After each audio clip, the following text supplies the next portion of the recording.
Praise the lord Jesus Christ. ಕರ್ತನಾದ ಯೇಸುವಿನ ಹೆಸರಲ್ಲಿ ಎಲ್ಲರಿಗೂ ನನ್ನ ವಂದನೆಗಳು.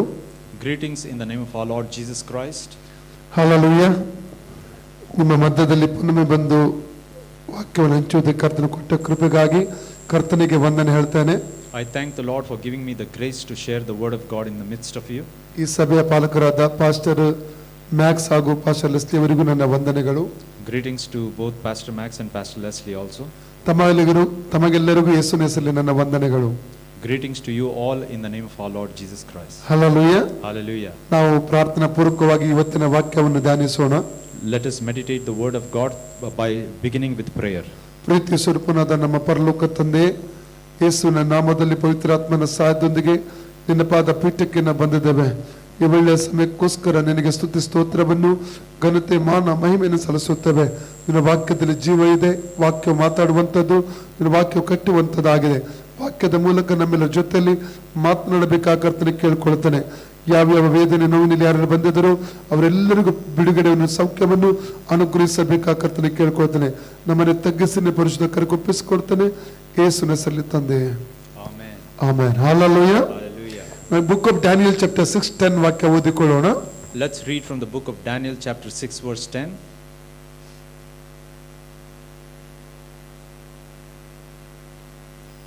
Now when Daniel knew that the writing was signed, he went into the house, and his windows being open in the chamber toward Jerusalem, he kneeled upon his knees 3 times a day and prayed and gave thanks before his God as he did aforetime. Hallelujah. Hallelujah. ನಾವು ದಾನಿಯೇಲನ ಪುಸ್ತಕವನ್ನು ಅನೇಕರು ಓದಿರಬಹುದು. Many of us may have read the book of Daniel. ಅದರಲ್ಲೂ ಈ ಅಧ್ಯಾಯನ ಓದಿರಬಹುದು. And moreover, you must have read this particular chapter. ಮತ್ತು ದಾನಿಯೇಲನ ಪುಸ್ತಕ ನಮಗೆ ಅನೇಕ ಸಂಗತಿಗಳನ್ನು ಕೂಡ ಕಲಿಸುವಂತದಾಗಿದೆ. And we can learn many lessons from the book of Daniel. Daniel ಎಂಬ ಹೆಸರಿನ ಅರ್ಥ ಯೆಹೋವನು ನ್ಯಾಯಾಧಿಪತಿ ಎಂಬುದಾಗಿ. The meaning of the word Daniel means God is a judge. God is a God of justice. Hallelujah. Hallelujah. ದಾನಿಯೇಲನು ದೇವರನ್ನು ನ್ಯಾಯಾಧಿಪತಿಯಾಗಿ ಕಂಡವನಾಗಿದ್ದನು. So God saw Daniel also as a judge. ದಾನಿಯೇಲನಿಗೆ ದಾನಿಯೇಲನ ಪುಸ್ತಕದಲ್ಲಿ 3 ಕಡೆಗಳಲ್ಲಿ ದೇವರು ಹೇಳುವಂತದ್ದು, ನೀನು ದೇವರಿಗೆ ಪ್ರಿಯ ಮತ್ತು ಅತಿ ಪ್ರಿಯ ಎಂಬುದಾಗಿ. 3 times in the book of Daniel we can see that God is telling Daniel that you are the most beloved. Daniel chapter 9:23. Yeah, in all these scriptures. Daniel chapter 10:11, Daniel chapter 10:19. ಈ 3 ವಾಕ್ಯಗಳಲ್ಲಿ ನೀನು ಅತಿ ಪ್ರಿಯ ಎಂಬುದಾಗಿ ದೇವರು ಆತನಿಗೆ ಹೇಳ್ತಾನೆ. Yeah, in all these 3 scriptures God is telling Daniel that you are the most beloved. ದಾನಿಯೇಲನು ದೇವರಿಗೆ ಪ್ರಿಯನು ಅತಿ ಪ್ರಿಯನಾಗಿರುವಂತ ವ್ಯಕ್ತಿ ಆಗಿದ್ದ. Daniel was very much loved by God. ಆತನೊಬ್ಬ ಪ್ರಾರ್ಥನಾ ವೀರನು ಕೂಡ ಆಗಿದ್ದನು. He was also a prayer warrior. ಪರಿಸ್ಥಿತಿಗಳು ವಿರುದ್ಧವಾಗಿ ಬರುವಾಗ ಪ್ರಾರ್ಥಿಸಿ ಜಯ ಹೊಂದುವಂತ ಒಬ್ಬ ಪ್ರಾರ್ಥನಾ ಯೋಧನಾಗಿದ್ದನು ದಾನಿಯೇಲನು. When circumstances came against Daniel, he won those circumstances through prayer.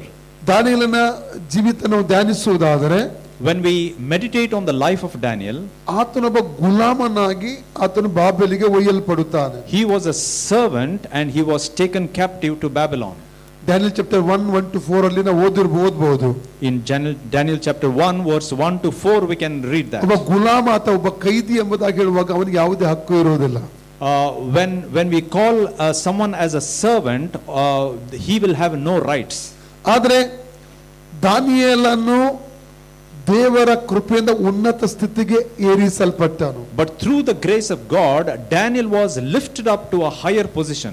ನಮ್ಮ ಯಾವುದೇ ವಿಧವಾದ ಪರಿಸ್ಥಿತಿ ಇದ್ರೂ ಆ ಪರಿಸ್ಥಿತಿಯಿಂದ ಬಿಡಿಸಿ ನಮ್ಮನ್ನು ಉನ್ನತ ಸ್ಥಿತಿಗೆ ನಡೆಸಕ್ಕೆ ದೇವರು ಶಕ್ತನು. No matter what our circumstances are, God is able to lift us up to a higher position. ಅನೇಕ ಯಹೂದ್ಯರು ಬಾಬಿಲಿನಲ್ಲಿ ದಾನಿಯೇಲನಾಗಿ ಸೆರೆ ಒಯ್ಯಲ್ಪಟ್ಟವರು ಅನೇಕರಿದ್ದರು. There were many other Jews who were also taken captive to Babylon. ಅವರಿಗೆ ಯಾರಿಗೂ ಸಿಗದಂತ ಒಂದು ಉನ್ನತವಾದ ಆಶೀರ್ವಾದ ದಾನಿಯೇಲನಿಗೆ ಸಿಗುವಂತದನ್ನು ಕಾಣಲಿಕ್ಕೆ ಸಾಧ್ಯ. But none of the other people received that position which Daniel received. ಅದರ ಅರ್ಥ ದೇವರು ಪಕ್ಷಪಾತಿ ಎಂಬುದಾಗಿ ಅಲ್ಲ. That doesn't mean that God is partial. ಗದೆ ಆಕ್ಸ್ 10:34 ರೋಮನ್ಸ್ 2:11 ಹೇಳ್ತದೆ ದೇವರು ಪಕ್ಷಪಾತಿ ಅಲ್ಲ ಎಂಬುದಾಗಿ. In Acts 10:34 and in Romans 2:11 God says, the Bible says that God is not partial. ಅದೇ ದಾನಿಯೇಲನ ಜೀವಿತವು ಅವನನ್ನು ಆ ಸ್ಥಿತಿಗೆ ನಡೆಸಲಿಕ್ಕೆ ಶಕ್ತವಾಯಿತು. ದಾನಿಯೇಲನ ಆ ಜೀವಿತ, ಆ ಪ್ರಾರ್ಥನಾ ಜೀವಿತವು ಆ ಸ್ಥಿತಿಗೆ ದೇವರು ನಡೆಸೋದಕ್ಕೆ ಶಕ್ತವಾಯಿತು. Yeah, because of the prayer life of Daniel, God was able to take him to that position. Hallelujah. Hallelujah. ಅಲ್ಲಿ ನಾವು ನೋಡ್ತೇವೆ ದಾನಿಯೇಲ್ ಚಾಪ್ಟರ್ 6 ಚಾಪ್ಟರ್ಗೆ ನಾವು ಬರುವಾಗ, When we come to Daniel chapter 6, we see 1-4 ವಾಕ್ಯ ಓದುವುದಾದರೆ, when we read the first 4 verses, ಆ ಅರಸನು ಈ ತನ್ನ ರಾಜ್ಯದ ಎಲ್ಲಾ ದೇಶದ ಒಂದೊಂದು ಪ್ರಾಂತ್ಯಗಳಲ್ಲಿ ಒಬ್ಬೊಬ್ಬ ದೇಶಾಧಿಪತಿಯನ್ನು ನೇಮಕ ಮಾಡಲು ಯೋಜನೆ ಹಾಕುತ್ತಾನೆ. So this king, in all his provinces, he had kept governors. ಆ ಗವರ್ನರ್ಸ್ ಗಳ ಮೇಲೆ 3 ಮುಖ್ಯಾಧಿಕಾರಿಗಳ ನೇಮಕ ಮಾಡಲು ತೀರ್ಮಾನಿಸುತ್ತಾನೆ. So he decides to keep 3 leaders on top of these governors. ಆ 3 ಮುಖ್ಯಾಧಿಕಾರಿಗಳಲ್ಲಿ ಒಬ್ಬನಾಗಿದ್ದನು ದಾನಿಯೇಲನು. And one of them was Daniel. ಆದ್ರೆ ಇದು ಅಲ್ಲಿರುವಂತ ಜನರಿಗೆ ಸಹಿಸಲಿಕ್ಕೆ ಆಗ್ತಾ ಇರಲಿಲ್ಲ. But the people who were there, they could not tolerate this. ಕಾರಣ ಅವನೊಬ್ಬ ಕೈದಿ ಹಾಗೂ ಗುಲಾಮ. Because he is not only a servant, but he is also a prisoner. ಅಲ್ಲಿಂದ ಹಂತವಾಗಿ ಈ ಸ್ಥಿತಿಗೆ ಆತನು ಬಂದಿದ್ದಾನೆ. So he had come to that top position from one step over the other. ಉಳಿದ ಗವರ್ನರ್ಸ್ ಹಾಗೂ ಉಳಿದ ಮುಖ್ಯಾಧಿಕಾರಿಗಳು ಅವನನ್ನು ಹೇಗಾದ್ರೂ ಕೆಳಗಡೆ ಹಾಕಬೇಕೆಂಬುದಾಗಿ ಆಲೋಚನೆ ಮಾಡಿಕೊಂಡಿದ್ದರು. So all the other authorities, they were planning to put Daniel down. ನಾವು ಸಫಲತೆಯ ಕಡೆಗೆ ದಾಟಿ ಹೋಗುವಾಗ ಸೈತಾನ ನಮ್ಮನ್ನು ಅಥವಾ ಅನೇಕ ವ್ಯಕ್ತಿಗಳು ನಮ್ಮನ್ನು ಹೇಗಾದ್ರೂ ಕೆಳಗಡೆ ಇಳಿದು ಕೆಳಗೆ ಹಾಕಲಿಕ್ಕೆ ನೋಡುತ್ತಾರೆ. So when we go on the ladder of success, Satan always tries to pull us down through some people. ನಮ್ಮ ಜೀವಿತದಲ್ಲಿ ಪ್ರಾರ್ಥನೆ ಅಥವಾ ದೇವರೊಟ್ಟಿಗೆ ಒಳ್ಳೆ ಸಂಬಂಧ ಇಲ್ಲದೆ ಹೋದರೆ ಆ ದಾಳಿಗೆ ನಾವು ಒಳಗಾಗುತ್ತೇವೆ. So if we do not have a real prayer life, then we will be the victims of that thing. Hallelujah. Hallelujah. ಅವರು ತಂತ್ರಗಳಲ್ಲಿ ಹೂಡುವಂತದನ್ನು ನೋಡುತ್ತಾ ದಾನಿಯೇಲನಿಗೆ ಎದುರಾಗಿ. So here we can see that they are devising certain tactics against Daniel. ಅಂದ್ರೆ ಅವನು ಮಾಡುವಂತ ಕೆಲಸಗಳಲ್ಲಿ ತಪ್ಪು ಹುಡುಕುತ್ತಾ ಇದ್ದರು. Because they were trying to find some fault in all the work that he was doing. ಅವರದ್ದು ಉದ್ದೇಶ ಒಂದೇ, ಒಂದು ಹೇಗಾದ್ರೂ ತಪ್ಪು ಹುಡುಕಿ ಅವನನ್ನು ಆ ಪದವಿಯಿಂದ ಕೆಳಗೆ ಹಾಕುವಂತದ್ದು. So their goal was just one thing, that is to find a fault and bring him down from his position. ಅವ್ರ ಹೊಟ್ಟೆ ಕಿಚ್ಚಿಗೆ ಇನ್ನೊಂದು ಕಾರಣ ಕೂಡ ಇತ್ತು. There was another reason for their jealousy. Versus 3 ಅಲ್ಲಿ ನಾವು ಓದುವುದಾದರೆ, when we read verse 3, ಆ ಅರಸನು ದಾನಿಯೇಲನನ್ನು ಎಲ್ಲಾ ರಾಜ್ಯದ ಮೇಲೆ ಅಧಿಕಾರಿಯಾಗಿ ನೇಮಕ ಮಾಡಲಿಕ್ಕೆ ಪ್ಲಾನ್ ಮಾಡಿದ್ದ. So the king had decided to make Daniel as the authority over all the governors. Hallelujah. Hallelujah. All the governors ಅಲ್ಲ, all kingdom. Of the entire kingdom. Hallelujah. Okay. ಇದು ಅವರ ಹೊಟ್ಟೆ ಕಿಚ್ಚಿಗೆ ಇನ್ನೊಂದು ಕಾರಣ ಆಗಿತ್ತು. So that was another reason for their jealousy. Hallelujah. Hallelujah. ವಾಕ್ಯ ಹೇಳ್ತಾ ಉಂಟು, ಅವನಲ್ಲಿ ಅಕ್ರಮವಾಗಲಿ ಆಲಸ್ಯವಾಗಲಿ ಕಾಣಲಿಲ್ಲ. So the word says that no guile or no laziness was found in Daniel. ಅವರು ನಂಬಿಗಸ್ತನೇ ಆಗಿದ್ದನು. He was a righteous person. ನಾವು ಇರುವಂತ ಸ್ಥಳಗಳಲ್ಲಿ ಯಾವ ಪೊಸಿಷನ್ ಅಲ್ಲಿ ಯಾವ ಸ್ಥಳದಲ್ಲಿ ನಾವು ಇದ್ರೂ ಕೂಡ ಇರುವ ಸ್ಥಳಗಳಲ್ಲಿ ನಾವು ನಂಬಿಗಸ್ತರಾಗಿರುವುದಾದರೆ, if we are faithful in whichever position we are in, ನಮ್ಮನ್ನು ಮನುಷ್ಯರು ಗಮನಿಸದಿದ್ದರು, even though people do not recognize us, ನಾವಿರುವಂತ ಕಂಪನಿಯ ನಮ್ಮ ಮೇಲಿರುವ ಅಧಿಕಾರಿಗಳು ನಮಗೆ ಬೇಕಾದಂತ ಪ್ರಮೋಷನ್ ಇನ್ಕ್ರಿಮೆಂಟ್ ಕೊಡದೆ ಹೋದ್ರು, our superiors in our company, even if they do not give us a promotion, ದೇವರು ರೈಟ್ ಟೈಮ್ ಅಲ್ಲಿ ನಮ್ಮನ್ನು ಮೇಲೆ ಕೆತ್ತುತ್ತಾನೆ. God will lift us up at the right time. ಇದೊಂದು ಉತ್ತಮವಾದ ಸಾಕ್ಷಿ ಇಲ್ಲಿ ನಾವು ಕಾಣಲಿಕ್ಕೆ ನಮಗೆ ಸಾಧ್ಯ. And here we can see another testimony. ಇರುವ ಸ್ಥಳಗಳಲ್ಲಿ ಕ್ರೈಸ್ತರಾದ ನಾವು ನಂಬಿಗಸ್ತರಾಗಿ ನಮ್ಮ ಸಾಕ್ಷಿಯನ್ನು ಕಾಪಾಡಿಕೊಂಡು ನಾವು ಜೀವಿಸುವರಾಗಿರಬೇಕು. So in whichever position we are in, we must have a testimony of being faithful. ನಾನು ಇಲ್ಲಿಗೆ ಬರುತ್ತಿರುವಾಗ ಒಬ್ಬ ವ್ಯಕ್ತಿ ನನಗೆ ಡ್ರಾಪ್ ಮಾಡಿದ್ರು. While I was, somebody dropped me over to this place. ಅವರು ಕ್ರೈಸ್ತ ವಿಶ್ವಾಸಿಗಳ ಬಗ್ಗೆ ಮಾತಾಡ್ತಾ ಇದ್ರು. So he was talking about other Christians. ಅವರು ಒಂದು ಕಡೆ ಕೆಲಸ ಮಾಡ್ತಾ ಇದ್ರು. So he was working at a certain place. ಅವರು ಏನ್ ಹೇಳ್ತಾರೆ, ಅವರ ಜೀವಿತದಲ್ಲಿ ಸಾಕ್ಷಿ ಇರಲಿಲ್ಲ. So these Christians did not have a testimony of their own.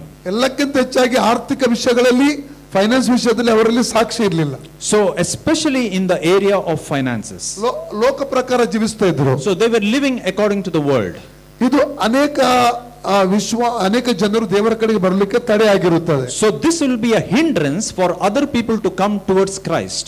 ನಾನು ಇನ್ನೊಂದು ಸಾಕ್ಷಿ, ನಿನ್ನೆ ದಿವಸ ಒಂದು ಕಡೆ ನಾನು ಮತ್ತು ಪಾಶ್ ಹೋದಾಗ ಕೇಳಿದೆವು. So when we visited some other people, some other person, we heard another testimony. ಅದು ನಡೆದದ್ದು ಆಫ್ರಿಕಾದ ಒಂದು ಕಂಟ್ರಿಯಲ್ಲಿ ನಡೆದಂತ ಘಟನೆ. And it occurred in one of the African countries. ಆ ಕಂಟ್ರಿಗೆ ನಾವು ನಿನ್ನೆ ಭೇಟಿ ಮಾಡಿದಂತ ಕುಟುಂಬ ಅಲ್ಲಿ ಹೋಗಿತ್ತು. So this particular family whom we visited, they had traveled to that country. ಅವರಿಗೆ ಅಲ್ಲಿ ಆಫ್ರಿಕನ್ ಒಂದು ಸಿಸ್ಟರ್ ಸಿಕ್ಕಿದ್ರು.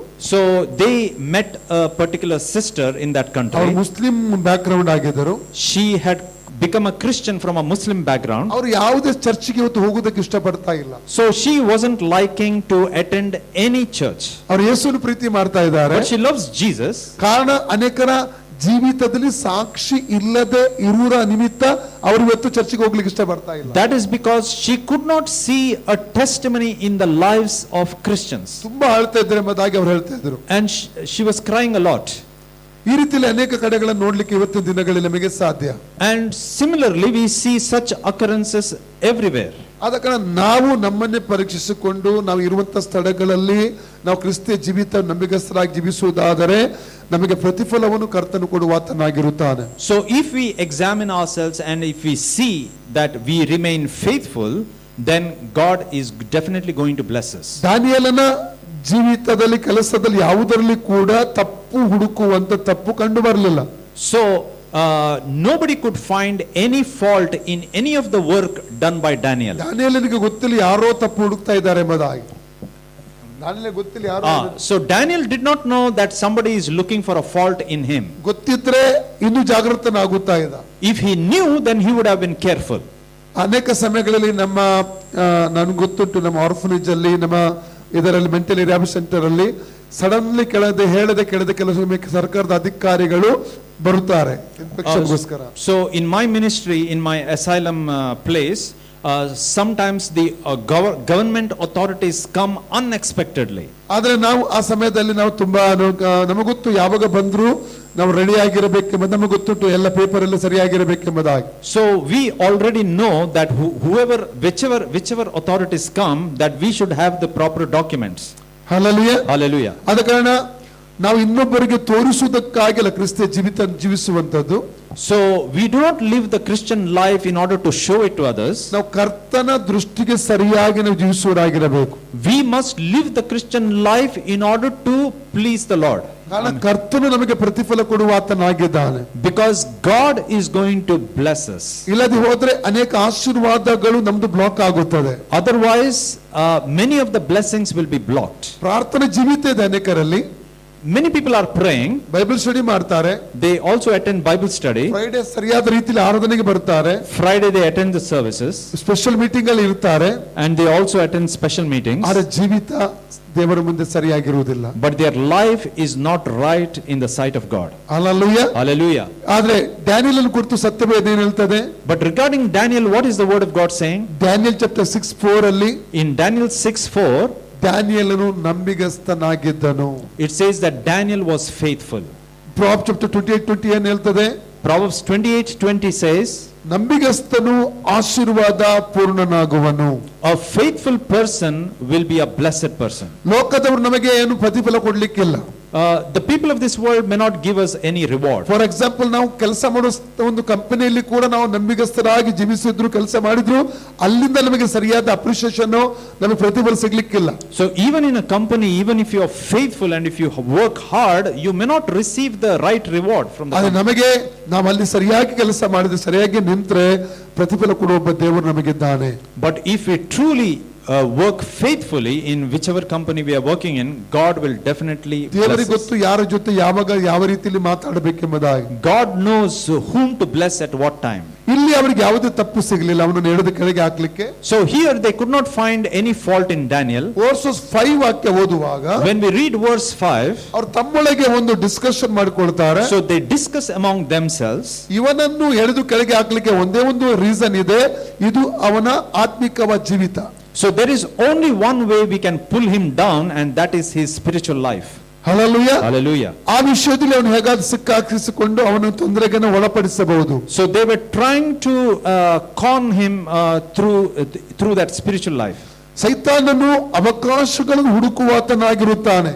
Satan always tries to find opportunities to pull us down. ನಾವು ಯಾವಾಗಲೂ ಪ್ರಾರ್ಥನೆಯೊಂದಿಗೆ ನಾವು ರೆಡಿ ಆಗಿರಬೇಕು. That is the reason why we should always be prayerful. Luke 21, 34, 35, 36 ವಾಕ್ಯ ಓದುವಾಗ Luke 21 verse 34, 35 and 36. ಕರ್ತನಾದ ಯೇಸು ಸ್ವಾಮಿ ಎಚ್ಚರಿಸಿದಂತ ಒಂದು ಮಾತಿದೆ ಅಲ್ಲಿ. Here Jesus warns us, ನೀವು ತಿನ್ನುವುದರಲ್ಲಿ ಕುಡಿಯುವುದರಲ್ಲಿ ನಿಮ್ಮ ಕಾಲವನ್ನು ನೀವು ಅಮಲು ತೆಗೆದುಕೊಳ್ಳುವುದರಲ್ಲಿ ನಿಮ್ಮ ಕಾಲವನ್ನು ಹಾಳು ಮಾಡಬಾರದು.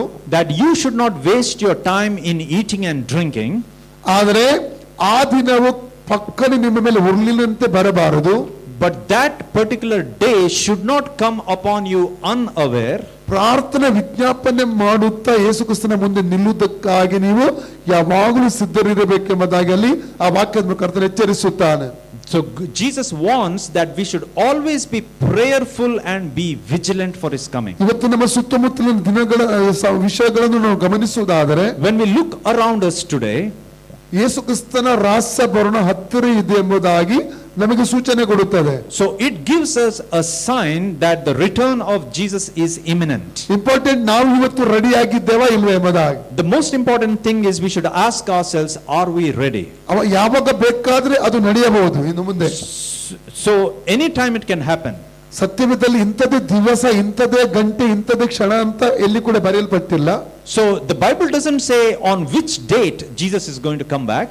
ಆದ್ರೆ ಗುರುತುಗಳನ್ನು ಸೂಚನೆ ಮೂಲಕ ತಿಳ್ಕೊಳ್ಳಿ ಎಂಬುದಾಗಿ ಯೇಸುವೆ ಬರೆದಿದ್ದಾರೆ. But Jesus said that when you look at the signs you will know. ಅದು ಇವತ್ತು ಗುರುತುಗಳನ್ನು ನೋಡುವಾಗ ನಾವು ತುಂಬಾ ಹತ್ತಿರವಿದ್ದೇವೆ ಎಂಬುದಾಗಿ ನಾವು ಯೋಚನೆ ಮಾಡಬೇಕು. So today when we look at the signs around us, we should understand that we are quite near to that day. ನಮ್ಮ ಜೀವಿತವನ್ನು ಪರೀಕ್ಷೆ ಮಾಡಿಕೊಂಡು ನಾವು ನಮ್ಮನ್ನೇ ನಾವು ಸಿದ್ಧಪಡಿಸಿಕೊಳ್ಳಬೇಕು. So we should examine our lives and we must be prepared. ಇಲ್ಲದಿದ್ರೆ ಕೈ ಬಿಡಲ್ಪಡುವಂತ ಸನ್ನಿವೇಶ ನಮ್ಮ ಜೀವಿತದಲ್ಲಿ ಬರಬಹುದು. Otherwise there could be a possibility of we being left behind. ರಕ್ಷಣೆ ಹೊಂದಿದವರು, ದೀಕ್ಷಾಸ್ನಾನ ತೆಗೆದುಕೊಂಡವರು ಪವಿತ್ರವಾದ ಜೀವಿತ ಜೀವಿಸದೆ ಸಿದ್ಧರಾಗದೆ ಹೋದರೆ ಕೈ ಬಿಡಲ್ಪಡುವಂತ ಒಂದು ಕೂಡ ಒಂದು ಅಪಾಯ ಇದೆ. Even those who are born again Christians, who are baptized, and such people, if our life is not straight, then there is a possibility that we could be left behind. Hallelujah. Hallelujah. ಇಲ್ಲಿ ಆತನ ಆತ್ಮಿಕ ವಿಷಯ ಜೀವಿತದ ಕುರಿತಾಗಿ ತಪ್ಪು ಹುಡುಕುತ್ತೆ ಅವರು ಪ್ಲಾನ್ಗಳನ್ನು ಮಾಡ್ತಾ ಇದ್ದಾರೆ. So now here we see that they are trying to find a fault in Daniel with respect to his spiritual life. ನಾವು 6 verses ಇಂದ ಓದುವುದಾದ್ರೆ 6 to 8 ವರೆಗೆ ಓದುವುದಾದ್ರೆ, When we read verses 6 to 8, ಅವರು ಒಂದು ಕಾನೂನನ್ನು ತರುವುದಕ್ಕೆ ಒಂದು ಪ್ಲಾನ್ ಮಾಡ್ತಾ ಇದ್ದಾರೆ. so they try to bring in a new law. ಒಬ್ಬ ದಾನಿಯೇಲನನ್ನು ಕೆಳಗೆ ತಕೊಂಡು ಬರುವುದಕ್ಕೋಸ್ಕರ, ಆತನನ್ನು ಬಿಡಿಸುವುದಕ್ಕೋಸ್ಕರ ಅವರು ಇಡೀ ದೇಶಕ್ಕೆ ಒಂದು ಕಾನೂನನ್ನು ತರುವುದಕ್ಕೆ ಪ್ಲಾನ್ ಮಾಡ್ತಾ ಇದ್ದಾರೆ. In order to bring one person down, they are trying to bring a law to the whole country. ಅದು ಇದು ರಾಜನಿಗೆ ಇದರ ಹಿಂದಿರುವ ಕುತಂತ್ರ ಗೊತ್ತಿಲ್ಲ. But the king did not know the conspiracy behind this. Hallelujah. Hallelujah. ಅವರು ಅವನ ಬಳಿಗೆ ಒಂದು 30 ದಿನಗಳವರೆಗೆ ರಾಜನಾದ ನಿನ್ನನ್ನೇ ಜನರು ಆರಾಧಿಸಬೇಕು ಮತ್ತು ಬೇರೆ ಯಾರನ್ನು ಯಾವುದನ್ನು ಆರಾಧಿಸಬಾರದು ಎಂಬ ನಿಯಮವನ್ನು ಜಾರಿಗೆ ತಂದಿದ್ದೇವೆ. ನಾವೊಂದು ನಿಯಮ ರೆಡಿ ಮಾಡಿದ್ದೆ, ಅದಕ್ಕೆ ನೀನು ರುಜು ಹಾಕಬೇಕು, ಸೀಲ್ ಹಾಕಬೇಕು. So they come to the king and they say that for the next 30 days nobody should worship anybody else other than the king, and so we have brought this plan in front of you, so you need to sign it. ರಾಜನು ದಾನಿಯೇಲನನ್ನು ಗೌರವಿಸುತ್ತಿದ್ದನು ಮತ್ತು ಪ್ರೀತಿ ಮಾಡ್ತಾ ಇದ್ದ. The king loved Daniel and he liked him very much. ಈ ಕಾನೂನು ದಾನಿಯೇಲನಿಗೋಸ್ಕರ ಅಂತ ಅವನಿಗೆ ಗೊತ್ತಿಲ್ಲ. But he did not know that this law which they are proposing is against Daniel. ಇದರ ಹಿಂದೆ ಒಂದು ಸ್ಪಿರಿಟ್ ಇದೆ, ಈವಿಲ್ ಸ್ಪಿರಿಟ್ ಕ್ರಿಯೆ ಇದೆ ಎಂಬುದನ್ನು ಚೆನ್ನಾಗಿ ತಿಳ್ಕೋಬೇಕು ನಾವು. We need to understand that there is an evil spirit behind this activity. ನೀವು ಕೆಲಸ ಮಾಡುವಂತ ಸ್ಥಳದಲ್ಲಿ ಕೆಲವೊಮ್ಮೆ ನಿಮಗೆ ಎದುರಾಗಿ ಕೆಲವೊಂದು ನಿಯಮಗಳನ್ನು ಸಿದ್ಧ ಮಾಡಬಹುದು. Even in your company where you work also, they might bring in a new rule in your company probably to come against you. ಕೆಲವೊಮ್ಮೆ ಕೆಲಸ ಮಾಡುವಂತ ಸ್ಥಳ ನಿಮ್ಮ ಮೇಲೆ ತಪ್ಪುಗಳನ್ನು ನಿಮಗೆ ಗೊತ್ತಿಲ್ಲದೆ ಹೊರಿಸಬಹುದು. Sometimes they can falsely accuse you. ಅಥವಾ ಬೇರೆ ರೀತಿ ಕ್ರಿಯೆಗಳನ್ನು ಮಾಡುದು, ಆದ್ರೆ ಅದು ಕೆಲವೊಮ್ಮೆ ನಿಮ್ಮ ಮೇಲಿರುವಂತ ಅಧಿಕಾರಿಗೆ ಅದು ಗೊತ್ತಿರುವುದಿಲ್ಲ. So they might be plotting something against you, but the authorities in your company may not be knowing about this. ಅದಕ್ಕಾಗಿ ನಾವು ಪ್ರಾರ್ಥನೆಯೊಂದಿಗೆ ಪ್ರತಿದಿನ ಕೆಲಸಕ್ಕೆ ಹೋಗುವುದ ನಮಗೆ ದುರಾದ ತಂತ್ರಗಳಿಂದ ಒಡೆದು ಹಾಕುತ್ತಾನೆ. That is the reason why if we are praying daily before we go to work, then those will all fail. ನಾವು discipline ಪ್ರಾರ್ಥನಾ ಜೀವಿತವನ್ನು discipline ತರುವವರಾಗಿರಬೇಕು. We must discipline our life in prayer. ಕೊಲೊಸ್ಸೆ ಚಾಪ್ಟರ್ 4:2 ಹೇಳ್ತದೆ, Colossians 4:2 says ಪ್ರಾರ್ಥನೆಯನ್ನು ತಪ್ಪದೆ ಮಾಡುವವರಾಗಿರಬೇಕೆಂಬುದಾಗಿ. that we should pray without ceasing. ಪ್ರಾರ್ಥನೆ ತಪ್ಪದೆ ನಾವು ಮಾಡ್ತಾ ಇರುವುದಾದ್ರೆ, If we pray without ceasing, ಎಷ್ಟೋ ಅಪಾಯಗಳಿಂದ ನಾವು ನಮ್ಮನ್ನು ತಪ್ಪಿಸಿಕೊಳ್ಳುವುದಕ್ಕೆ ನಾವು ಸಾಧ್ಯ. that we can escape ourselves from many dangers. Hallelujah. Hallelujah.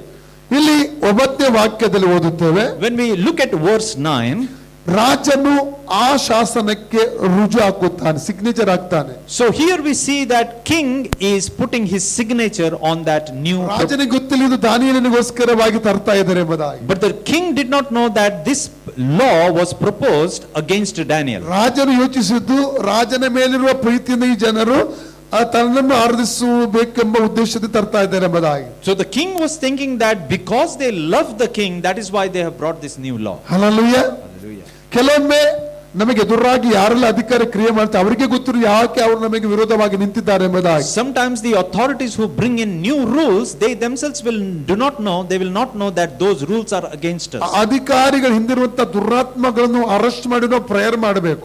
So we need to bind those spirits which are working behind those authorities. ನಮಗೊಂದು ಪ್ರಾರ್ಥನಾ ಜೀವಿತ ಇದ್ದರೆ ನಾವು ಜಯದ ಜೊಂದಿಗೆ ನಾವು ಮುಂದಕ್ಕೆ ಎಲ್ಲಾ ವಿಷಯದಲ್ಲಿ ಸಾಗಲಿಕ್ಕೆ ಸಾಧ್ಯ. So only if we pray, then we can always go in victory. Hallelujah. Hallelujah. ನಾವು ನೋಡ್ತಾ 10 ವರ್ಷಸ್ ಅಲ್ಲಿ ಇಂಪಾರ್ಟೆಂಟ್ ಆವಾಗಲೇ ಓದಿದಂತ ವಾಕ್ಯನ ಆರಂಭದಲ್ಲಿ When we read verse 10, ನೋಡ್ತಾ ಶಾಸನಕ್ಕೆ ರುಜುವಾದ ಸಂಗತಿ ದಾನಿಯೇಲನ ಗಮನಕ್ಕೆ ಬಂದಾಗ, so when Daniel came to know about this new law, ಅವನು ಭಯಪಡಲಿಲ್ಲ, he did not fear, ನಿರಾಶನಾಗ್ಲಿಲ್ಲ, he was not discouraged, ಗುಡುಗುಟ್ಲಿಲ್ಲ. he did not grumble. ಅವನೇನ್ ಮಾಡ್ತಾನೆ, What is he doing? ಪ್ರತಿದಿನ ಅಭ್ಯಾಸದ ಪ್ರಕಾರ 3 ಹೊತ್ತು ಪ್ರಾರ್ಥನೆಯನ್ನು ಮುಂದುವರಿಸುತ್ತಾನೆ. He is continuing with his prayer 3 times a day according to his custom. Situation ಸರಿಯಾಗಿರುವಾಗ ಮಾತ್ರ ಸಿಚುವೇಶನ್ ನಮಗೆ ವಿರೋಧವಾಗಿರುವಾಗ ಮಾತ್ರ ನಾವು ಪ್ರಾರ್ಥಿಸುವುದಲ್ಲ.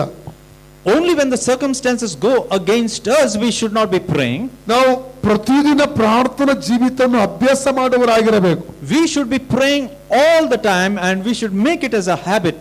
ದಾವೀದನ ಜೀವಿತವನ್ನು ಗಮನಿಸುವುದಾದರೆ, When we look at the life of Daniel's prayer, Psalms 55:17 ಹೇಳ್ತದೆ, Psalms 55:17 says, ದಾನಿಯೇಲನ ಹಾಗೆ ಬೆಳಿಗ್ಗೆ ಮಧ್ಯಾಹ್ನ ಸಾಯಂಕಾಲ 3 ಹೊತ್ತು ಪ್ರಾರ್ಥಿಸುತ್ತ ವ್ಯಕ್ತಿ ದಾವೀದ ಕೂಡ ಆಗಿದ್ದಾನೆ. So we see that even David was praying just like Daniel in the morning, afternoon and in the evening. Hallelujah. ಇದಕ್ಕಾಗಿ ದಾವೀದನ ಜೀವಿತದಲ್ಲಿ ಜಯವನ್ನು ನಾವು ಕಾಣಲಿಕ್ಕೆ ನಮಗೆ ಸಾಧ್ಯ. That is why we see victory in the life of David. ಪ್ರಾರ್ಥಿಸುವಂತ ಭಕ್ತರ ಜೀವಿತದಲ್ಲಿ ಎಷ್ಟೇ ಕಷ್ಟ ವಿರೋಧಗಳು ಬಂದರೂ ಕೂಡ ಅದರ ಮೇಲೆ ಜಯವು 100% ಸಿಗುತ್ತದೆ. So when we look at people who are praying, we will always see victory in their lives. ಈ ಸೀಕ್ರೆಟ್ ದಾನಿಯೇಲನಿಗೆ ಗೊತ್ತಿತ್ತು. This secret, Daniel knew it. ಅದಕ್ಕಾಗಿ ಅದನ್ನು ಪ್ರಾರ್ಥನೆ ಮಾಡಲಿಕ್ಕೆ ಪ್ರಾರಂಭ ಮಾಡಿದನು. That is why he was praying. ಅವನಿಗೆ ಗೊತ್ತುಂಟು, ಒಂದು ವೇಳೆ 30 ದಿನಗಳವರೆಗೆ ರಾಜನಿಗೆ ಬಿಟ್ಟು ಬೇರೆ ಯಾವ ದೇವರಿಗೆ ಆರಾಧನೆ ಮಾಡದೆ ಪ್ರಾರ್ಥನೆ ಮಾಡಿದ್ರೆ ಅಂತ ವ್ಯಕ್ತಿಯನ್ನು ಹಸಿದ ಸಿಂಹದ ಗವಿಗೆ ಹಾಕಲ್ಪಡುವುದೆಂಬುದಾಗಿ. He even knew that if anyone prays to anybody else other than the king, then he would be thrown into the lion's den. ಆದರೆ ಪ್ರಾರ್ಥನೆ ಮಾಡಿದ್ರೆ ಈ ಸಮಸ್ಯೆ ನೀಗುತ್ತದೆಂಬುದಾಗಿ ದಾನಿಯೇಲನಿಗೆ ಇದು ಕೂಡ ಗೊತ್ತಿತ್ತು. But at the same time he also knew that if he prays to God, that he can escape himself from this. Hallelujah. Hallelujah. ನಾವು 11 ನಿಂದ 13 ವರ್ಸಸ್ ವರೆಗೆ ಓದುವುದಾದ್ರೆ When we read verses 11 to 13, ಈ ಅವರು ದಾನಿಯೇಲನು ಪ್ರಾರ್ಥಿಸುವಂತ ಅಧಿಕಾರಿಗಳು ಗಮನಿಸಿದರು. so the authorities saw Daniel praying to his ಅವ್ರಿಗೆ God. ಗೊತ್ತು ಎಷ್ಟೇ ದೊಡ್ಡ ನಿಯಮ ಬಂದರೂ ದಾನಿಯೇಲ ತನ್ನ ಪ್ರಾರ್ಥನೆ ಮಾತ್ರ ನಿಲ್ಲಿಸಲ್ಲ ಅಂತ ಅವ್ರಿಗೆ ಚೆನ್ನಾಗಿ ಗೊತ್ತಿತ್ತು. They already knew that no matter what laws they bring, that he would continue to pray. ಕೊನೆಗೆ ರಾಜನ ಬಳಿಗೆ ಒಂದು ದೂರು ಹೊರಿಸುತ್ತಾರೆ. So then they go to the king and accuse Daniel. ದಾನಿಯೇಲ ರಾಜನಿಗೆ ಹೇಳ್ತಾ ಇದ್ದಾರೆ, 30 ದಿನಗಳಿಗೆ ರಾಜನಿಗೆ ಬಿಟ್ಟು ಬೇರೆ ಯಾರಿಗೂ ಆರಾಧನೆ ಮಾಡಬಾರದು, ಪ್ರಾರ್ಥಿಸಬಾರದೆಂಬಂತ ನಿಯಮ ಜಾರಿಗೆ ಬಂದಿದೆಯಲ್ಲ. So they come and tell the king, don't you know that for the next 30 days nobody should be worshipping anybody other than the king? ನೀನು ಇಸ್ರೇಲಿಂದ ತಂದಂತಹ ಆ ಯವನಸ್ಥನಾದ ದಾನಿಯೇಲನು ಅವನು ಪ್ರಾರ್ಥನೆಯನ್ನು ಮಾಡ್ತಾ ಇದ್ದಾನೆ ದಿನಕ್ಕೆ 3 ಅವತ್ತಿ. So now they are disclosing to the king, saying that the captive who was brought from Israel, that is Daniel, he is praying to his God 3 times a ಆದ day. ಕಾರಣ ಅವನನ್ನು ಸಿಂಹದ ಗವಿಗೆ ಹಾಕಬೇಕೆಂಬುದಾಗಿ ಅವರು ಹೇಳ್ತಾ So ಇದ್ದಾರೆ. that is why they are telling the king that he should be thrown into the lion's den. ರಾಜನಲ್ಲಿ ಇಕ್ಕಟ್ಟಿಗೆ ಸಿಕ್ಕಾಕೊಳ್ತಾ ಇದ್ದಾನೆ. So now the king is in a fix. Versus 14 ನಲ್ಲಿ ನಾವು ನೋಡ್ತೇವೆ, When we read verse 14, ದಾನಿಯೇಲನನ್ನು ತಪ್ಪಿಸಬೇಕೆಂಬ ಉದ್ದೇಶದಿಂದ ಸಾಯಂಕಾಲವರೆಗೆ ಅವನು ಕಾಲಹರಣ ಮಾಡ್ತಾನೆ. ತಪ್ಪಿಸಬೇಕೆಂದು ಕಾಲ ವೇಸ್ಟ್ ಮಾಡ್ತಾನೆ ಸಮಯವನ್ನು ರಾಜ. So the king, because he does not desire to throw Daniel into the lion's den, so he is just whiling away his time until the evening. ಹೇಗಾದ್ರೂ ದಾನಿಯೇಲನನ್ನು ತಪ್ಪಿಸಬೇಕೆಂಬುದು ಅವನ ಉದ್ದೇಶವಾಗಿತ್ತು. Because he wanted not to throw Daniel in the lion's den. ಆದ್ರೆ ಕಾನೂನಿಗೆ ಸಹಿ ಹಾಕಿ ಆಗಿದೆ. But then he also has to abide by the law. ಅದನ್ನು ರಾಜನು ಕೂಡ ಇನ್ನು ಬದಲಾವಣೆ ಮಾಡ್ಲಿಕ್ಕೆ ಆಗಲ್ಲ. So even the king will not be able to change that law.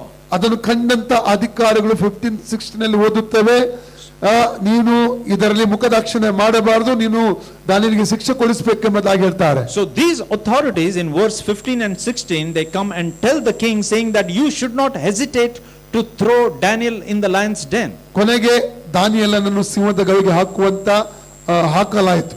So finally Daniel was thrown in the lion's den. 16 ನಲ್ಲಿ ಒಂದು word use ಮಾಡ್ತಾ ಇದ್ದಾನೆ ರಾಜ. In verse 16 the king is using a certain word. ದಾನಿಯೇಲನೇ, ಜೀವ ಸ್ವರೂಪನಾದ ದೇವರ ಸೇವಕನೇ, ನೀನು ದಿನವೂ ಆರಾಧಿಸುವಂತ ದೇವರು ನಿನ್ನನ್ನು ಉದ್ಧರಿಸಲಿ. Verse 16, eh? 16. That is 16. Okay. So then the king commanded, and they brought Daniel and cast him into the den of lions. Now the king spoke and said unto Daniel, your God whom you serve continually, he will deliver you. Hallelujah. Hallelujah. ರಾಜನಿಗೆ ಗೊತ್ತಿತ್ತು ದಾನಿಯೇಲನ ದೇವರು ಸತ್ಯ ದೇವರೆಂಬುದಾಗಿ. So the king knew that the God of Daniel is a real God. ಮಾತ್ರವಲ್ಲ, ರಾಜನಿಗೆ ಇದು ಕೂಡ ಗೊತ್ತಿತ್ತು, ಆ ದಾನಿಯೇಲನ ಸತ್ಯ ದೇವರು ಅವನನ್ನು ಎಂತದೇ ಪರಿಸ್ಥಿತಿ ಬಿಡುಗಡೆ ಮಾಡಲಿಕ್ಕೆ ಶಕ್ತನೆಂಬುದಾಗಿ ಆತನಿಗೆ ಗೊತ್ತಿತ್ತು. And so the king knew that that Daniel's God will also be able to deliver him. Hallelujah. Hallelujah. ನಾವು ನೋಡ್ತೇವೆ 18 ವರ್ಸಸ್ 18 ಇಂದ 18 to 25 ಓದುವುದಾದರೆ, When we read from verses 18 to 25, ರಾಜನು ಆ ರಾತ್ರಿ ಅವನಿಗೆ ನಿದ್ರೆ ಬರ್ತಾ ಇಲ್ಲ. so the king is not able to sleep that night. ನಿದ್ರೆ ಬಿಟ್ಟನು, He left his sleep. ಆಹಾರ ಬಿಟ್ಟನು, He even did not have his food. ವಿನೋದವಾದ್ಯ ಬಿಟ್ಟನು, ವಿನೋದವಾದ್ಯ ಎಲ್ಲ ಬಿಟ್ಟನು, dancing, So he even gave up his celebrations. ಕೊನೆಗೆ ಆ ರಾತ್ರಿ ದಾನಿಯೇಲನಿಗಾಗಿ ಅವನು ಪ್ರಾರ್ಥನೆ ಮಾಡ್ತಾನೆ. And finally on that night he is praying to God. ಅವತ್ತು ರಾತ್ರಿ ರಾಜನಿಗೆ ಉಪವಾಸ. So on that night the king was on fasting. ದಾನಿಯೇಲನ ಉಪವಾಸ ಇದ್ದಾನೆ. Daniel is also on fasting. ಸಿಂಹಗಳು ಉಪವಾಸವಾಗಿದ್ದಾವೆ. The lions are also fasting. ಉಪವಾಸ ಪ್ರಾರ್ಥನೆಯು ನಮ್ಮ ಜೀವಿತ ದೊಡ್ಡ ಅದ್ಭುತಗಳನ್ನು ತೆಗೆದುಕೊಂಡು ಬರುವಂತದ್ದು. So the fasting will bring great miracles in our lives. Hallelujah. Hallelujah. Praise God. Praise God. Acts chapter 16:25 ಅಲ್ಲಿ ನಾವು ಓದುವುದಾದ್ರೆ, In Acts 16:25, ಪೌಲ ಸೀಲರು ಸೆರೆಮನೆಯಲ್ಲಿ ಇದ್ದಾಗ ಅವರು ಮಾಡಿದಂತ ಕಾರ್ಯ ಯಾವುದು ಗೊತ್ತುಂಟಾ? do you know what Paul and Silas did when they were in the prison? ಇಂಥ ಪರಿಸ್ಥಿತಿಗಾಗಿ ಅವರು ಗುಣಗುಟ್ಟಲಿಲ್ಲ. They did not grumble when they were in the prison. ದೇವರ ಮೇಲೆ ತಪ್ಪೂರಿಸ್ತಾ ಇಲ್ಲ. They are not accusing God either. ಯಾವ ತಪ್ಪು ಮಾಡದೆ ಸೆರೆಮನೆಗೆ ಅವರು ಬಂದಿದ್ದಾರೆ. And they are in the prison for no fault of theirs. Actually ಒಳ್ಳೆ ಕಾರ್ಯ ಅವರು ಮಾಡಿದ್ರು. In fact, they did a good thing. ಒಂದು ಸ್ತ್ರೀಯಲ್ಲಿ ದುರಾತ್ಮ ಇತ್ತು, ಅದನ್ನು ಅವರು ಹೊರಗೆ ಹಾಕಿದ್ರು. So there was an evil spirit in a certain lady which they had cast it out. ಆದ್ರೆ ಅವರಿಗೆ ಚಾಡಿಯೇಟು ಹಾಕಲಾಗಿದೆ 39. But they were striped with 39 stripes. ಕೈಕಾಲಿಗೆ ಕೋಳ ಹಾಕಲಾಗಿದೆ. They were shackled to their ಕತ್ತಲೆ feet. ಕೋಣೆಯಲ್ಲಿ ಹಾಕಲಾಗಿದೆ. They were put in a dark dungeon. ಆ ಪರಿಸ್ಥಿತಿಯಲ್ಲಿ ಏನು ಮಾಡಿದ್ರು ಗೊತ್ತುಂಟಾ? And you know, in that situation, you know what they did? Acts 16:25 ಹೇಳ್ತದೆ. Acts 16:25 says, ಮಧ್ಯರಾತ್ರಿ ಮಲಗದ ರಾತ್ರಿಯಲ್ಲಿ ಅವರು ಸ್ತುತಿ ಪದಗಳನ್ನು ಹಾಡುತ್ತಾ ಪ್ರಾರ್ಥನೆ ವಿಜ್ಞಾಪನೆ ಮಾಡಿದ್ರು. so on that midnight they did not sleep, but they were praising God. Hallelujah. Hallelujah. ರಾತ್ರಿಯ ಪ್ರಾರ್ಥನೆಯು ಒಂದು ದೊಡ್ಡ ಅದ್ಭುತಗಳನ್ನು ತರುವಂತ ಪ್ರಾರ್ಥನೆ ಆಗಿರುತ್ತದೆ. So the prayer that you do in the midnight will bring a great miracle. ನಿನ್ನೆ ರಾತ್ರಿ ಪಾಸ್ಟರ್ ನನ್ನ ಜೊತೆ ಇದ್ರು. Yesterday pastor was with me. ನನಗೆ 10 ಗಂಟೆಗೆ ಹೋಗ್ಬೇಕಂತ ಹೇಳಿದ್ರು. He said I need to go at 10 ನಾವು o'clock. ರಾತ್ರಿ ಪ್ರಾರ್ಥನೆಯಲ್ಲಿ ಸೇರಿ ಬರ್ತಾ ಇದ್ದೇವೆ ಅಂತ ಹೇಳಿದ್ರು. Because we have an overnight prayer. ನನಗೆ ತುಂಬಾ ಸಂತೋಷ, ಯಾಕಂದ್ರೆ ನಾನು ಹೇಳಿದ ಅವರಿಗೆ 2-3 ಜನ ಇದ್ರೂ ಕೂಡ ರಾತ್ರಿ ಪ್ರಾರ್ಥನೆಯಲ್ಲಿ ತುಂಬಾ ಬಲ ಇದೆ ಎಂಬುದಾಗಿ. So I was very happy, and I told him, even if there are 2-3 people, the prayer that you do in the night time will be very powerful. ಇದನ್ನು ಬಿಡಬೇಡಿ, ಕಂಟಿನ್ಯೂ ಮಾಡಿ ಎಂಬುದಾಗಿ ಹೇಳಿದೆ. And I said to continue with this prayer. Hallelujah. Hallelujah. ಇಲ್ಲಿ ರಾತ್ರಿಯಲ್ಲಿ ಅವರು ಸ್ತುತಿಪದ ಆ ಪರಿಸ್ಥಿತಿಯಲ್ಲಿ ಅವರು ಮಲಗಲಿಲ್ಲ, ಮೈ ಕೈಯಲ್ಲಿ ಒಡೆದು ಹೋಗಿದೆ, ರಕ್ತ ಬರ್ತಾ ಇದೆ, ಕೈಕಲ್ಲಿ ಕೋಳ ಹಾಕಿದ ಅಂತ ಪರಿಸ್ಥಿತಿಯಲ್ಲಿ ಅವರು ಸ್ತುತಿಪದಗಳನ್ನು ಅವರಿಗೆ ಹಾಡುತ್ತಾ ಪ್ರಾರ್ಥನೆಗಳನ್ನು ಮಾಡಿದ್ರೆ ಎಂಬುದಾಗಿ ವಾಕ್ಯ ಹೇಳ್ತದೆ. So here it says that in that circumstance Paul and Silas, even though they were shackled and they did not sleep, but they gave praise to God. ಒಂದು ವೇಳೆ ಇವತ್ತು ನೀವಿರುವಂತ ಪರಿಸ್ಥಿತಿಯಲ್ಲಿ ದೇವರು ಡೋರ್ಗಳನ್ನು ನಿಮಗೆ ಓಪನ್ ಮಾಡಬೇಕಾದ್ರೆ, In your situation, no matter what your situation, if God has to open the door, ನೀವು ಒಂದೇ ಮಾಡಬೇಕು, ಒಂದು ಸ್ತುತಿ ಮಾಡಬೇಕು, ಅದರ ಸ್ತುತಿ ಸಲ್ಲಿಸಬೇಕು. you have to give praise to God. ಎರಡನೇದಾಗಿ ನೀವು ಮಾಡುವಂತದ್ದು ಪ್ರಾರ್ಥನೆಯಾಗಿದೆ. Second, you need to pray. ಒಂದು ವಾಕ್ಯ ಓದಿಕೊಳ್ಳೋಣ. Let's read a word. 1 Thessalonians chapter 5:18 ಹೇಳ್ತದೆ, 5:17-18 ಹೇಳ್ತದೆ. 1 Thessalonians 5:17 and 18 says, ಅಲ್ಲಿ ಹೇಳ್ತದೆ, ಎಲ್ಲದರಲ್ಲಿ ದೇವರಿಗೆ ಕೃತಜ್ಞತಾ ಸ್ತುತಿ ಸಲ್ಲಿಸಿರಿ. that in everything give thanks to God with everything ಅಲ್ಲ, ಎಲ್ಲದಕ್ಕಾಗಿ ಅಲ್ಲ, ಎಲ್ಲ ಪರಿಸ್ಥಿತಿಯಲ್ಲಿ, in all circumstances you need to give thanks to God. ಅಲ್ಲಲ್ಯ, Hallelujah. ಎಲ್ಲ ಪರಿಸ್ಥಿತಿಗಾಗಿ ಸ್ತೋತ್ರ ಮಾಡುವುದು ಬೇರೆ, ಎಲ್ಲ ಪರಿಸ್ಥಿತಿಗಾಗಿ ಸ್ತೋತ್ರ ಮಾಡುವುದು ಬೇರೆ. To praise God for every circumstance is different. ಎಲ್ಲ ಪರಿಸ್ಥಿತಿ ಎಲ್ಲಿ ಸ್ತುತಿ ಮಾಡುವುದು ಬೇರೆ. And to praise God when you are in a certain circumstance is different. ನಾವು ಎಲ್ಲ ಪರಿಸ್ಥಿತಿ ಎಲ್ಲಿ ಸ್ತೋತ್ರ ಮಾಡುವುದು, ಆರಾಧನೆ ಮಾಡುವುದು, ಪ್ರಾರ್ಥನೆ ಮಾಡುವುದು ನಿಲ್ಲಿಸಬಾರದು. So we should not stop praising God, worshiping God and praying to God in all circumstances. ಅದು ನಮ್ಮ ಜೀವಿತದಲ್ಲಿ ಮುಚ್ಚಲ್ಪಟ್ಟ ಬಾಗಿಲುಗಳನ್ನು ತೆರೆಯುವಂತದ್ದಾಗಿದೆ. Because it will open up doors which are closed in our lives. ಮಾಡುವಂತದ್ದು ನಂಬಿಕೆಯಿಂದ ನಾವು ಮಾಡಬೇಕು. But when we do, we must do it in faith. Hallelujah. Hallelujah. ಅದು ಎಂತದೇ ದೊಡ್ಡ ಕಠಿಣವಾದ ಸಂಗತಿ ಆಗಿರಬಹುದು. No matter how difficult that situation is, ಕರ್ತನು ಪರಿಸ್ಥಿತಿಗಳನ್ನು ಬದಲಾಯಿಸುವನಾತನಾಗಿದ್ದಾನೆ. God will change that situation. Hallelujah. Hallelujah. Hallelujah. Hallelujah. ಇಲ್ಲಿ ಏನ್ ನಡೀತಾ ಇದೆ ನಾವು ನೋಡ್ತೇವೆ. ಸ್ತುತಿ ಪದಗಳನ್ನು ಮಾಡಿ ಪ್ರಾರ್ಥಿಸುವಾಗ ರಾತ್ರಿಯಲ್ಲಿ ಪೌಲ ಸೀಲರು, So when Paul and Silas is praising God in the midnight, what do we see over there? ದೇವರ ಸಾನ್ನಿಧ್ಯ ಅಲ್ಲಿ ಇಳಿದು ಬರ್ತಾ ಇದೆ. So the presence of God is descending upon them. ಸ್ತುತಿ ಮತ್ತು ಪ್ರಾರ್ಥನೆಯು ದೇವರ ಸಾನ್ನಿಧ್ಯವನ್ನು ನಾವಿರುವಂತ ಪರಿಸ್ಥಿತಿಗೆ ತೆಗೆದುಕೊಂಡು ಬರುವಂತದ್ದಾಗಿದೆ. So when we praise God and when we pray to God, the presence of God will descend in that place. Psalms 97:5 ಹೇಳ್ತದೆ, Psalm 97:5 says, ಸರ್ವಭೌಮ ಯೆಹೋವನ ಮುಂದೆ ಪರ್ವತಗಳು ಮೇಣದಂತೆ ಕರಗಿ ಹೋಗುತ್ತವೆ. Psalm 97:5. Okay, it says the hills melted like wax at the presence of the Lord. As the presence of the Lord. Yes. Hallelujah. Hallelujah. ಆ presence ಹೇಗೆ ತರುವುದು? So how to bring that presence? ಸ್ತುತಿ ಮತ್ತು ಪ್ರಾರ್ಥನೆ. It is through praise and prayer. Worship, praise and prayer. Worship, praise and prayer. Hallelujah. Hallelujah. ದೇವರ ಪ್ರಸನ್ನತೆ ಬರುವಾಗ ನಮಗೆ ಗೊತ್ತಿಲ್ಲ ನಮ್ಮ ಜೀವಿತಕ್ಕೆ ಎದುರಾಗಿ ನಿಂತಿರುವಂತ ಪರ್ವತಗಳು ಕರಗಿ ಹೋಗುತ್ತವೆ. Hallelujah. So when the presence of God comes upon us, the hills that stand against us will all be melted away. ದೇವರ ಪ್ರಸನ್ನತೆ ಬಂದಾಗ ಸೆರೆಮನೆಯ ಅಸ್ಥಿವಾರ ಮೊದಲನೇ ಕದಲಿ ಹೋಗುತ್ತಾ ಇದೆ. Hallelujah. So here we see that when the presence of God comes, their shackles are broken. ಇವತ್ತು ಸೈತಾನ ನಮ್ಮ ಅನೇಕರು ಸೆರೆಗೆ ಹಾಕಿದ್ದಾನೆ. Today Satan has put many people in prison. ನೋಡಿ ರೆವಲ್ಯೂಷನ್ 2:10 ವಾಕ್ಯ ಓದಿ. When we read Revelation 2:10, ಅಲ್ಲಿ ಹೇಳ್ತಾ ಇದೆ ಏನಂದರೆ 10 ದಿವಸಗಳವರೆಗೆ ನಿನಗೆ ಶೋಧನೆ ಇದೆ, ಹಿಂಸೆ ಇದೆ. it says that for 10 days you have persecution. ಭಯಪಡಬೇಡ. Do not fear. ಸೈತಾನನು ನಿಮ್ಮಲ್ಲಿ ಅನೇಕರನ್ನು ಸೆರೆಗೆ ಹಾಕಲಿಕ್ಕಿದ್ದಾನೆ. So the devil tries to imprison you, many of you people. ವಾಕ್ಯ ಓದಿ ಆ ವಾಕ್ಯ. Hallelujah. Fear none of those things which you shall suffer. Behold, the devil shall cast some of you into prison, Into prison. that you may be tried, and you shall have the tribulation 10 days. Be thou faithful unto death, and I will give thee a crown of life. ಕೆಲವರ finance ಅನ್ನು freeze ಮಾಡಬಹುದು ಸೈತಾನ. So for some people, the devil can imprison your finances. ಕೆಲವೊಬ್ಬರ health ಅನ್ನು prison ನಲ್ಲಿ ಹಾಕಬಹುದು. For some people, the devil can imprison your health. ಕೆಲವರ piece ಅನ್ನು ಪ್ರಿಸನ್ For ಮಾಡಬಹುದು. some people, it is the peace that is imprisoned. ಕೆಲವೊಬ್ಬರ job ಅನ್ನು prison ಅಲ್ಲಿ ಹಾಕಬಹುದು. For some people, it is their job which is imprisoned. Hallelujah. Hallelujah. ಅದ ಸ್ತುತಿ ಪದ ಮತ್ತು ಪ್ರಾರ್ಥನೆಯು ದೇವರ ಸಾನ್ನಿಧ್ಯ ತರುವುದರ ಮೂಲಕ ಆ ಸೆರೆ ಅದು ಕದಲಿ ಹೋಗುತ್ತದೆ. Hallelujah. But when we praise, worship and pray, that shackle and that prison will be broken. Hallelujah. Hallelujah. ಸೆರೆಮನೆಯ ಅಸ್ಥಿವಾರ ಕದಲಿತು. Uh, ಸೆರೆಮನೆ ಅಸ್ಥಿವಾರ ಮೊದಲನೇ ಕದಲ್ತಾ ಇದೆ. ಪೌಲಸಿಲರು ಪ್ರಾರ್ಥಿಸು. ಅಸ್ಥಿವಾರ ಮಾಡಕಲ್ಲ? ಫೌಂಡೇಶನ್.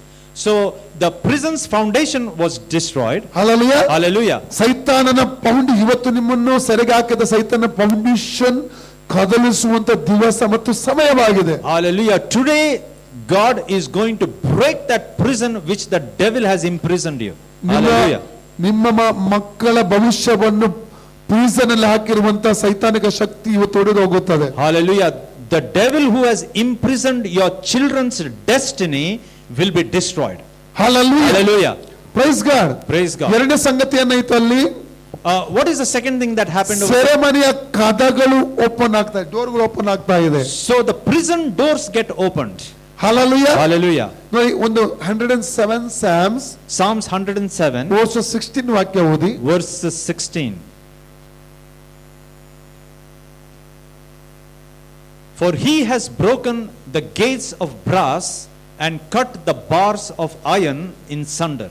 ಇದು ಯಾರು ಹಾಕಿದ ಡೋರ್ ಆಗಿ ನಮಗೆ ಎದುರಾಗಿ ಸೈತಾನ ಹಾಕಿದ ಡೋರ್ಗಳು. So what is this door? This is the door that the devil has brought in front of us. ಆದರೆ ಇದು ಹೇಗೆ ಅದು ಓಪನ್ ಆಗುತ್ತದೆ? But how does it open? ದೇವರ ಸಾನ್ನಿಧ್ಯ ಬರುವುದರ ಮೂಲಕ. It is through the presence of the Lord. ದೇವರ ಸಾನ್ನಿಧ್ಯ ಹೇಗೆ ಬರುತ್ತದೆ? And how does the presence of the Lord come? ಪರಿಸ್ಥಿತಿಗಳ ಯಾವುದೇ ಪರಿಸ್ಥಿತಿ ಆಗಿಲ್ಲ, ಅದರ ಮಧ್ಯದಲ್ಲಿ ನೀವು ದೇವರು ಸ್ತುತಿಸುವಾಗ, ಮಹಿಮೆಪಡಿಸುವಾಗ ಮತ್ತು ಪ್ರಾರ್ಥಿಸುವಾಗ. In all your circumstances, when you praise, worship and pray, that is when the presence of the Lord comes. ಆರೋಗ್ಯ ಸರಿ ಇಲ್ಲದ್ರೆ ರಾತ್ರಿ ನಾವು ಎಚ್ಚರವಾಗಿರ್ತೇವೆ. So even if we are not healthy, we will be awake in the night. Night ಡ್ಯೂಟಿಯಲ್ಲಿರುವಾಗ ನಾವು ಎಚ್ಚರವಾಗಿರ್ತೇವೆ. When we have a night duty, we will be awake. Travelling ಅಲ್ಲಿ ಇರುವಾಗ ನಾವು ಎಚ್ಚರವಾಗಿರ್ತೇವೆ ರಾತ್ರಿಯಲ್ಲಿ. So when we are traveling also, we will be awake in the night. ಪ್ರಾರ್ಥನೆಗೆ ಯಾಕೆ ನಾವು ಎಚ್ಚರವಾಗಿರಬಾರದು? So why shouldn't we be awake when it comes to prayer? ಅರ್ಥ ಆಗ್ತದೆಯಾ? Do you understand? Actually important ಪ್ರಾರ್ಥನೆ ಆಗಿದೆ.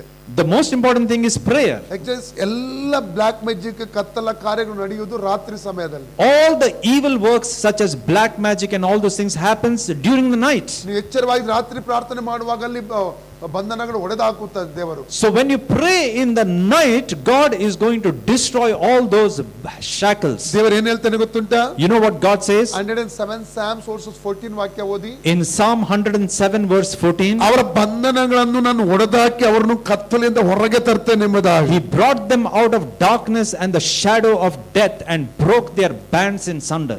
Hallelujah. ಇದು ಯಾವಾಗ ನಡೀತದೆ? And when does this happen? ರಾತ್ರಿಗಳಲ್ಲಿ ಎಚ್ಚರವಾಗಿದ್ದು ನಾನು ಮತ್ತು ನೀವು ಪ್ರಾರ್ಥನೆ ಪ್ರಾರ್ಥಿಸುವಾಗ, when we are awake in the night and when we praise and pray. ಯೇಸು ಸ್ವಾಮಿ ಜೀವಿತ ನೋಡ್ತೀರಾ, When you look at the life of Jesus, ಹೆಚ್ಚು ರಾತ್ರಿ ಪ್ರಾರ್ಥನೆ ಮಾಡ್ತಾ he ಇದ್ದ, was praying during the night. ಹೆಚ್ಚು ಅರ್ಲಿ ಮಾರ್ನಿಂಗ್ ಎದ್ದು ಹೋಗಿ ಪ್ರಾರ್ಥನೆ ಮಾಡ್ತಾ ಇದ್ದ. Many times we see that he got up early in the morning and he prayed. 6:12 ಹೇಳ್ತದೆ, ಇಡೀ ರಾತ್ರಿ ಪ್ರಾರ್ಥಿಸಿದ ನಂತರ 12 ಜನ ಶಿಷ್ಯರನ್ನು ಆತನು ಆರಿಸಿದ ಎಂಬುದಾಗಿ. In Luke 6:12, here the Bible says that after he prayed the whole night, then he chose his 12 disciples. Hallelujah. Hallelujah. ಎಚ್ಚರವಾಗಿ ಪ್ರಾರ್ಥನೆ ಮಾಡ್ಲಿಕ್ಕೆ ನೀವು ನಿಮ್ಮನ್ನೇ prepare ಮಾಡಿಕೊಳ್ಳ್ರಿ. So we all need to prepare to pray. ಒಂಟಿಗಾರಾಗಿ ಕೂತ್ಕೊಳ್ಳಿ, Stay solitary. ಸ್ವಲ್ಪ tongues ಅಲ್ಲಿ prayer ಮಾಡಿ, Sometimes you pray in tongues, ಸ್ವಲ್ಪ Bible ಓದಿ, meditate on the word of God, ಸ್ವಲ್ಪ ವರ್ಷಿಪ್ ಮಾಡಿ, worship the Lord, ಸ್ವಲ್ಪ ಇಂಟರ್ಸಿಟ್ ಮಾಡಿ, do the intercession, ಪುನಃ ವರ್ಷಿಪ್ ಮಾಡಿ, and then again you worship. ಆ ರೀತಿ ಪ್ರಾರ್ಥನೆಯ ಒಂದು ಮೂಮೆಂಟ್ ಅಲ್ಲಿ ನೀವು ಆ ಒಂದು ವಾತಾವರಣದಲ್ಲಿ ನೀವು ಮುಂದಕ್ಕೆ ಗಂಟೆಗಳನ್ನು ಕಳೆಯಬಹುದು. And so this is how you need to spend your time in prayer. Hallelujah. Hallelujah. ಅದು ನಿಮ್ಮ ಕುಟುಂಬಕ್ಕೆ, ನಿಮ್ಮ ಜೀವಿತಕ್ಕೆ ಆಶೀರ್ವಾದ ಆಗಿರ್ತದೆ. So that will be a blessing not only to you but to your family. ಏನಾಯ್ತು ಸೆಕೆಂಡ್ ಥಿಂಗ್ಸ್ ಏನಾಯ್ತು, ಇವರು ಪ್ರಾರ್ಥಿಸುವಾಗ ಸ್ತುತಿಸುವಾಗ ಫಸ್ಟ್ ಸೆರೆಮನಿ ಅಸ್ಥಿವರ ಕದವೆಲಿತು. So the first thing that happened was the foundations of the prison were destroyed. Second ಕದಗಳು ತೆರೆಯಲ್ಪಟ್ಟಿತು. Second, the prison doors were opened. ಮೂರನೇ, ಇವರ ಹಾಕಿದ ಕೋಳಗಳು ಬಿಚ್ಚಲ್ಪಟ್ಟವು. Third, their shackles were broken. Hallelujah. Hallelujah. ಬೇಡಿಗಳು ಕಳಚಲ್, ಬಂಧನಗಳು ಮುರಿಯಲ್ಪಟ್ಟವು. And bondages were broken. ಅವಾಗ ನೀವೆಲ್ಲರೂ ಹಾಡ್ತಾ ಇದ್ದೀರಿ, chain is broken. So earlier you were singing that same song, break every Hallelujah. chain. ನಾವು ಅದನ್ನು ನಂಬಿಕೆಯಿಂದ ಹೇಳುವಾಗ ಅದು ನಡೀತದೆ. So when we say that in faith, it will definitely happen. Hallelujah. Hallelujah. ಹೇಳುವಂತ ನಂಬಿಕೆಯಿಂದ ಹೇಳ್ಬೇಕು, ಸುಮ್ಮನೆ ಹಾಡು ಹೇಳ್ತದಂತ ಹೇಳಿ ಹಾಗೆ ಹಾಡುವಂತದ್ದಲ್ಲ. ಹಾಡುವಾಗ ಹೃದಯದಿಂದ ಹಾಡಿದ್ರೆ ಚೈನೀಸ್ ಬ್ರೋಕನ್ ಅಂದ್ರೆ 100% ಚೈನೀಸ್ ಬ್ರೋಕನ್ ಆಗಿ ಆಗುತ್ತದೆ. Hallelujah. We should not simply sing, we should sing it in faith. So when we sing it in faith, the chains will definitely be broken. Hallelujah. Hallelujah. ಹಾಗೆ ಇವತ್ತಿನಿಂದ ನಾವು ಹೆಚ್ಚು ಸಮಯ ಪ್ರಾರ್ಥನೆ, ಅದು ಕೂಡ ಉಪವಾಸ, ಅದು ಮಾತ್ರವಲ್ಲ, ವಾರದಲ್ಲಿ ಒಂದು ದಿನ ಆದ್ರೂ ಉಪವಾಸ ಇದ್ದು ಪ್ರಾರ್ಥಿಸಕ್ಕೆ ಸ್ಟಾರ್ಟ್ ಮಾಡಿ, ನೈಟ್ ಪ್ರೇಯರ್ ಅಲ್ಲಿ ಹೆಚ್ಚು ಸಮಯ ಕಳೆಯಲಿಕ್ಕೆ ಪ್ರಾರಂಭ ಮಾಡಿ. From today you make a decision to pray and also at least one time to fast in a week, and moreover pray during the night.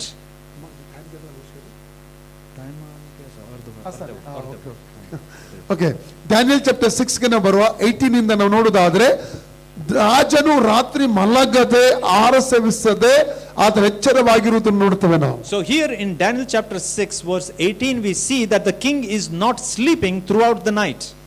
ದಾನಿಯೇಲನು ಕೂಡ ನಿದ್ರೆ ಇಲ್ಲದೆ ಅಲ್ಲಿದ್ದಾನೆ And ಉಪವಾಸವಾಗಿ. Daniel is also not sleeping.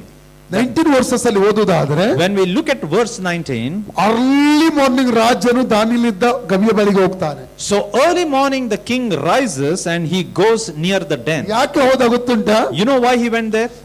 ಅವನಿಗೆ ಗೊತ್ತು ನನ್ನ ಪ್ರಾರ್ಥನೆಗೆ ಒಂದು ಸದುತ್ತರ ಇದೆ ಎಂಬುದಾಗಿ. Because he knew that his prayer has been answered. ಅವನೊಬ್ಬ ಯಹೂದಿ ಅಲ್ಲ, He is not a Jew.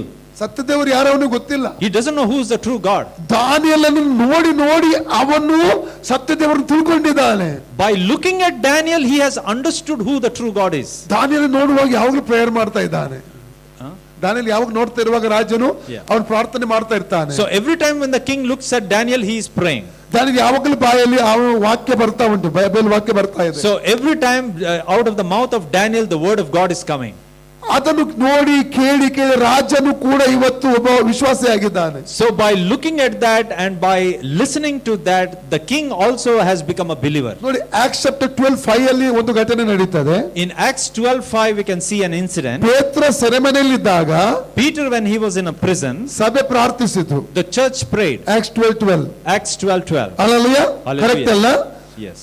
ದೇವರು ದೂತನನ್ನು, ಅವರ ಪ್ರಾರ್ಥನೆಗೆ ದೂತನನ್ನು ಕಳಿಸಿದ, ಸೆರೆಮನೆಯಿಂದ ಹೊರಗಡೆ ತಂದ ಪೇತ್ರನನ್ನು. God sent his angel and he brought Peter out of that prison. ಯಾವ ಮನೆಯಲ್ಲಿ ಪ್ರಾರ್ಥನೆ ಮಾಡ್ತಿದ್ರು, In the house where they were praying, ಅದೇ ಮನೆ ಹೊರಗಡೆ ಬಂದು ಬಾಗಿಲು ತಟ್ತಾ ಇದ್ದಾನೆ ಪೇತ್ರ. to the same house Peter comes and knocks the door. ಅವನ ಸ್ವರ ಕೇಳಿದಾಗ ರೋದೆ ಎಂಬಂತವಳು ಬಂದು ಕೇಳ್ತಾಳೆ ಯಾರೆಂಬುದಾಗಿ. So when she hears his voice, a lady by the name Rhoda, she comes and listens. ಅವಳಿಗೆ ನಂಬಿಕೆ ಬರ್ತಾ ಇಲ್ಲ. And she is not able to believe. ಅವಳು ಉರಿದವರಿಗೆ ಹೇಳಿದರು, She told the rest of them. ಅವ್ರದ್ದು ನೀವು ಹುಚ್ಚ ಆಗಿದ್ದು, ಪೇತ್ರ ಸೆರೆಮನೆಯಲ್ಲಿದ್ದಾನೆ. So the rest of them said, you are crazy because Peter is in the prison. 12:5 ಆಸಕ್ತಿಯಿಂದ ಪ್ರೇಯರ್ ಮಾಡ್ತಾ ಇದ್ದಾರೆ. In Acts 12:5 they are praying earnestly. ಅವ್ರ ಪ್ರಾರ್ಥನೆ ಕೇಳಿ ದೇವರು ಉತ್ತರ ಕೊಟ್ಟಿದ್ದಾನೆ, ಅದು ನಂಬ್ತಾ ಇಲ್ಲ ಅವರು. And God has answered their prayer, but they are not able to willing to ನಾವು ಹಾಗೆ believe. ಇರಬಾರದು. We should not be like that. ಮಳೆಗಾಗಿ ಪ್ರಾರ್ಥಿಸಿದ ಕೊಡೆಯೊಂದಿಗೆ ಪ್ರಾರ್ಥನೆ ಮಾಡ್ಲಿಕ್ಕೆ ಹೋಗ್ಬೇಕು. Hallelujah. So if you are praying for rain, then you take your umbrella and pray. Hallelujah. ಇಲ್ಲಿ ರಾಜ ಖಾಲಿ ಉಪವಾಸ ಇದ್ದದ್ದು ಮಾತ್ರ ಅಲ್ಲ, Not only was the king fasting, ಬೆಳಿಗ್ಗೆ ಅವನಿಗೊಂದು ಗೊತ್ತು, ನನ್ನ ಪ್ರಾರ್ಥನೆಗೆ ಸದುತ್ತರ ಇದೆ ಎಂಬುದು ಅವನಿಗೆ ಗೊತ್ತು.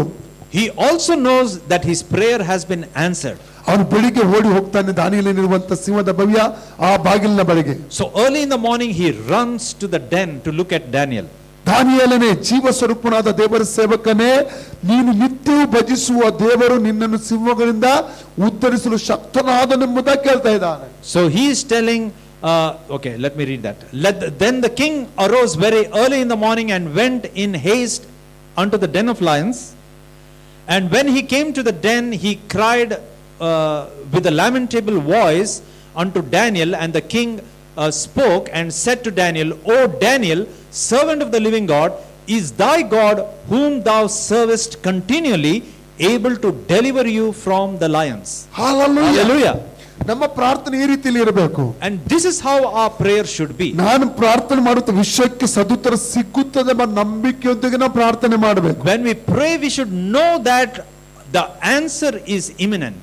ಮಾರ್ಕ್ 11:24 ಹೇಳ್ತದೆ, ನಮ್ಮ ಪ್ರಾರ್ಥನೆ ಯಾವುದಕ್ಕಾಗಿ ಮಾಡ್ತಾ ಅದು ಸಿಕ್ಕಿದೆ ಎಂಬುದಾಗಿ ನಮಗೆ ಸಿಗುತ್ತದೆ ಅಲ್ಲ, ಸಿಕ್ಕಿದೆ ಎಂಬುದಾಗಿ ನಂಬಬೇಕಂತೆ ನಾವು. In Mark 11:24 it says that when you pray, you need to believe that you have already received it. ಅದು 100% ಸಿಗುತ್ತದೆ. And 100% you will ಆ receive it. ಫೈತ್ ಅಲ್ಲಿ ನಾವು ಪ್ರಾರ್ಥಿಸಬೇಕು. We should pray with such ಅದು faith. ಕಠಿಣವಾದ ಎಷ್ಟು ಕಠಿಣ ಸಂಗತಿ ಆಗಿರಬಹುದು, No matter what your situation ಅದು is. ದೇವರಿಗೆ ವಿಷಯ ಅಲ್ಲ.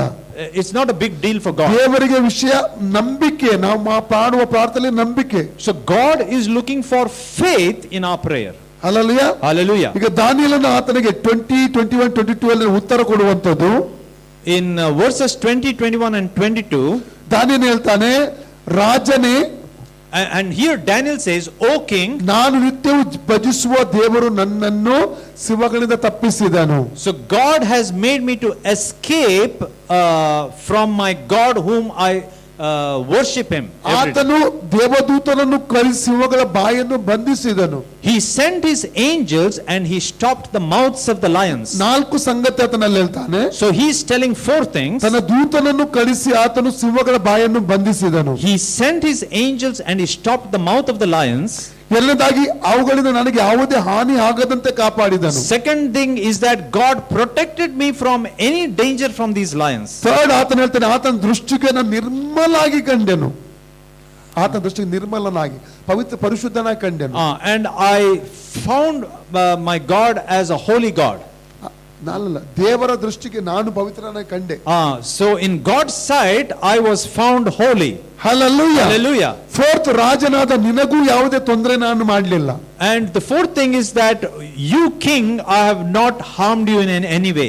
ಎಂತ ಟೆಸ್ಟಿಮನಿ ಇಲ್ಲಿ ನಾವು ಕಾಣ್ತಾ ಇದ್ದೇವೆ. And look at the testimony that we see here. ನಮ್ಮ ಪ್ರಾರ್ಥನೆ ಈ ಸೈತಾನನ ಬಾಯನ್ನು ಬಂಧಿಸುವಂತದ್ದಾಗಿದೆ.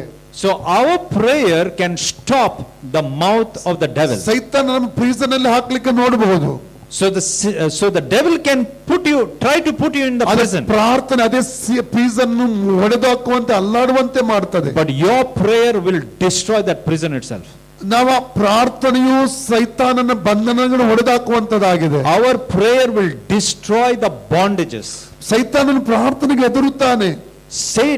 The devil trembles at our prayer. ಅದಕ್ಕೆ ಪ್ರಾರ್ಥನೆ ಮಾಡ್ಲಿಕ್ಕೆ ಅದನ್ನು ಬಿಡುವುದಿಲ್ಲ ಹೆಚ್ಚಾಗಿ. So that is the reason why he doesn't allow us to pray. ನಾವು ಎಚ್ಚರವಾಗಿದ್ದು ನಾವು ಪ್ರಾರ್ಥಿಸಬೇಕು, ಅದಕ್ಕೆ ದೇವರ ವಾಕ್ಯ ಹೇಳುವಂತದ್ದು. And we must stay awake and we must pray. Hallelujah. Hallelujah. ಕೊನೆಗೆ ನಾವು ಇಲ್ಲಿ ನಾವು ನೋಡುವಂತದ್ದು ಮುಖ್ಯವಾಗಿ 23ನೇ ವಾಕ್ಯ 23 ವರ್ಷ ಹೇಳ್ತದೆ. In verse 23 we see an important thing. ದಾನಿಯೇಲನು ತನ್ನ ದೇವರಲ್ಲಿ ಭರವಸೆ ಇಟ್ಟ ಕಾರಣ ದೇವರವನನ್ನು ಕಾಪಾಡಿದನು. Here it says that because Daniel trusted in the Lord, God protected him. ಅಲ್ಲಿ ಅಂಡರ್ಲೈನ್ ಮಾಡಿ, ಬಾರಿ ಒಂದು ಇಂಪಾರ್ಟೆಂಟ್ ವರ್ಡ್ಸ್ ಇದು ಆಗಿದೆ. So you underline that statement where it says that because Daniel trusted in the Lord, underline that. ನಾಳೆ ನನ್ನ ಮತ್ತು ನಿಮ್ಮ ಟೆಸ್ಟಿಮನಿ ಇದೇ ರೀತಿ ಬರಬೇಕು. ಅವರು ದೇವರ ನಂಬಿಕೆ ಇಟ್ಟ ಕಾರಣ ಈ ಸಮಸ್ಯೆಯಿಂದ ದೇವರನ್ನು ಬಿಡುಗಡೆ ಮಾಡಿದನೆಂಬುದಾಗಿ. So our testimony also should be the same, that because we trusted God, God delivered them. ನಾನು ಇವತ್ತು ಬೆಳಿಗ್ಗೆ ಒಂದು ಸಭೆಯಲ್ಲಿ ವಾಕ್ಯ ಕೊಟ್ಟು ಪಾಸ್ಟರ್ ಕೂಡ ಇದ್ರು ಅಲ್ಲಿ. This morning I was preaching in a certain church. ಅಂದ್ರೆ ಯಾಕೆ ದೇವರು ಅಡವಿಯ ಅನುಭವ ನಮಗೆ ಕೊಡ್ತಾನೆ ಎಂಬುದಾಗಿ. So why is God giving us a wilderness experience? ಅದರಲ್ಲಿ ಒಂದು ವಿಷಯವಾಗಿತ್ತು, ದೇವರಿಗೆ ನಾವು ಡಿಪೆಂಡ್ ಆಗಬೇಕು ಪೂರ್ಣವಾಗಿ. So one reason is because we must be completely dependent on God. ಪೂರ್ಣವಾಗಿ ದೇವರಿಗೆ ನಾವು ಟ್ರಸ್ಟ್ ಮಾಡಬೇಕು. We should completely trust God. ದೇವರೊಟ್ಟಿಗೆ ರಿಲೇಶನ್ ಬಿಲ್ಡಪ್ ಮಾಡಿಕೊಳ್ಬೇಕು. We must build our relationship with God. ಅದು ಒಂದು ವಿಷಯವಾಗಿತ್ತು ಅನೇಕ ವಿಷಯಗಳಲ್ಲಿ. Out of the many points, that was one of the points. Hallelujah. Hallelujah. ಅದರಲ್ಲಿ ದಾನಿಯೇಲನು ದೇವರಲ್ಲಿ ಭರವಸೆಯಿಟ್ಟ ಕಾರಣ ಅಂತ ಮರಣದಿಂದ ಅವನು ದೇವರು ಕಾಪಾಡಿದ. Because Daniel trusted in God, that's why he was delivered ನಮ್ಮ from. ಬುದ್ಧಿಗೆ ನಿಲುಕದ ಕಾರ್ಯ ಇದು. ಹಸಿದ ಸಿಂಹಗಳೆಂಬುದ ಒಬ್ಬ ವ್ಯಕ್ತಿನ ಸಿಂಹದ ಗವಿಗೆ ಹಾಕ್ತಾರೆಂಬುವಾಗ ಆದಿ ಕಾಲದಲ್ಲಿ ಆ ಸಿಂಹಕ್ಕೆ 2-3 ದಿವಸ ಊಟ ಕೊಡ್ತಿರ್ಲಿಲ್ಲ ಅಂತೆ. Okay, so whenever they used to throw somebody in the lion's den, those lions were not been given food for at least 2 to 3 days. ಕಾರಣ ಈ ರೋಮನ್ಸ್ನವರು ತುಂಬಾ ಬಾರ್ನಗೇನ್ ದೇವ ಸೇವಕರನ್ನು ವಿಶ್ವಾಸಗಳ ಕ್ರಿಸ್ತನ ವಾಕ್ಯಕ್ಕೆ ನಿಂತವರನ್ನು ಆ ರೀತಿಯಲ್ಲಿ ಸಿಂಹದ ಗವಿಗೆ ಹಾಕಿ ಕೊಂದಿದ್ದಾರೆ. So the Romans have done similar things, that whoever trusted in the true God, they have put them among the lions. Hallelujah. Hallelujah. ಹಾಗಾದ್ರೆ ಹಸಿವಿಯಿಂದಿರುವಂತಹ ಸಿಂಹಗಳ ಬಾಯನ್ನೇ ತನ್ನ ಭಕ್ತನಿಗಾಗಿ ಇವರು ಬಂಧಿಸಿರುವುದಾದರೆ, So if God could stop the mouths of those hungry lions, ಇವತ್ತು ದೇವರು ನನಗಾಗಿ ನಿಮಗಾಗಿ ಏನು ಮಾಡ್ಲಿಕ್ಕಿಲ್ಲ. so what would God not do for us?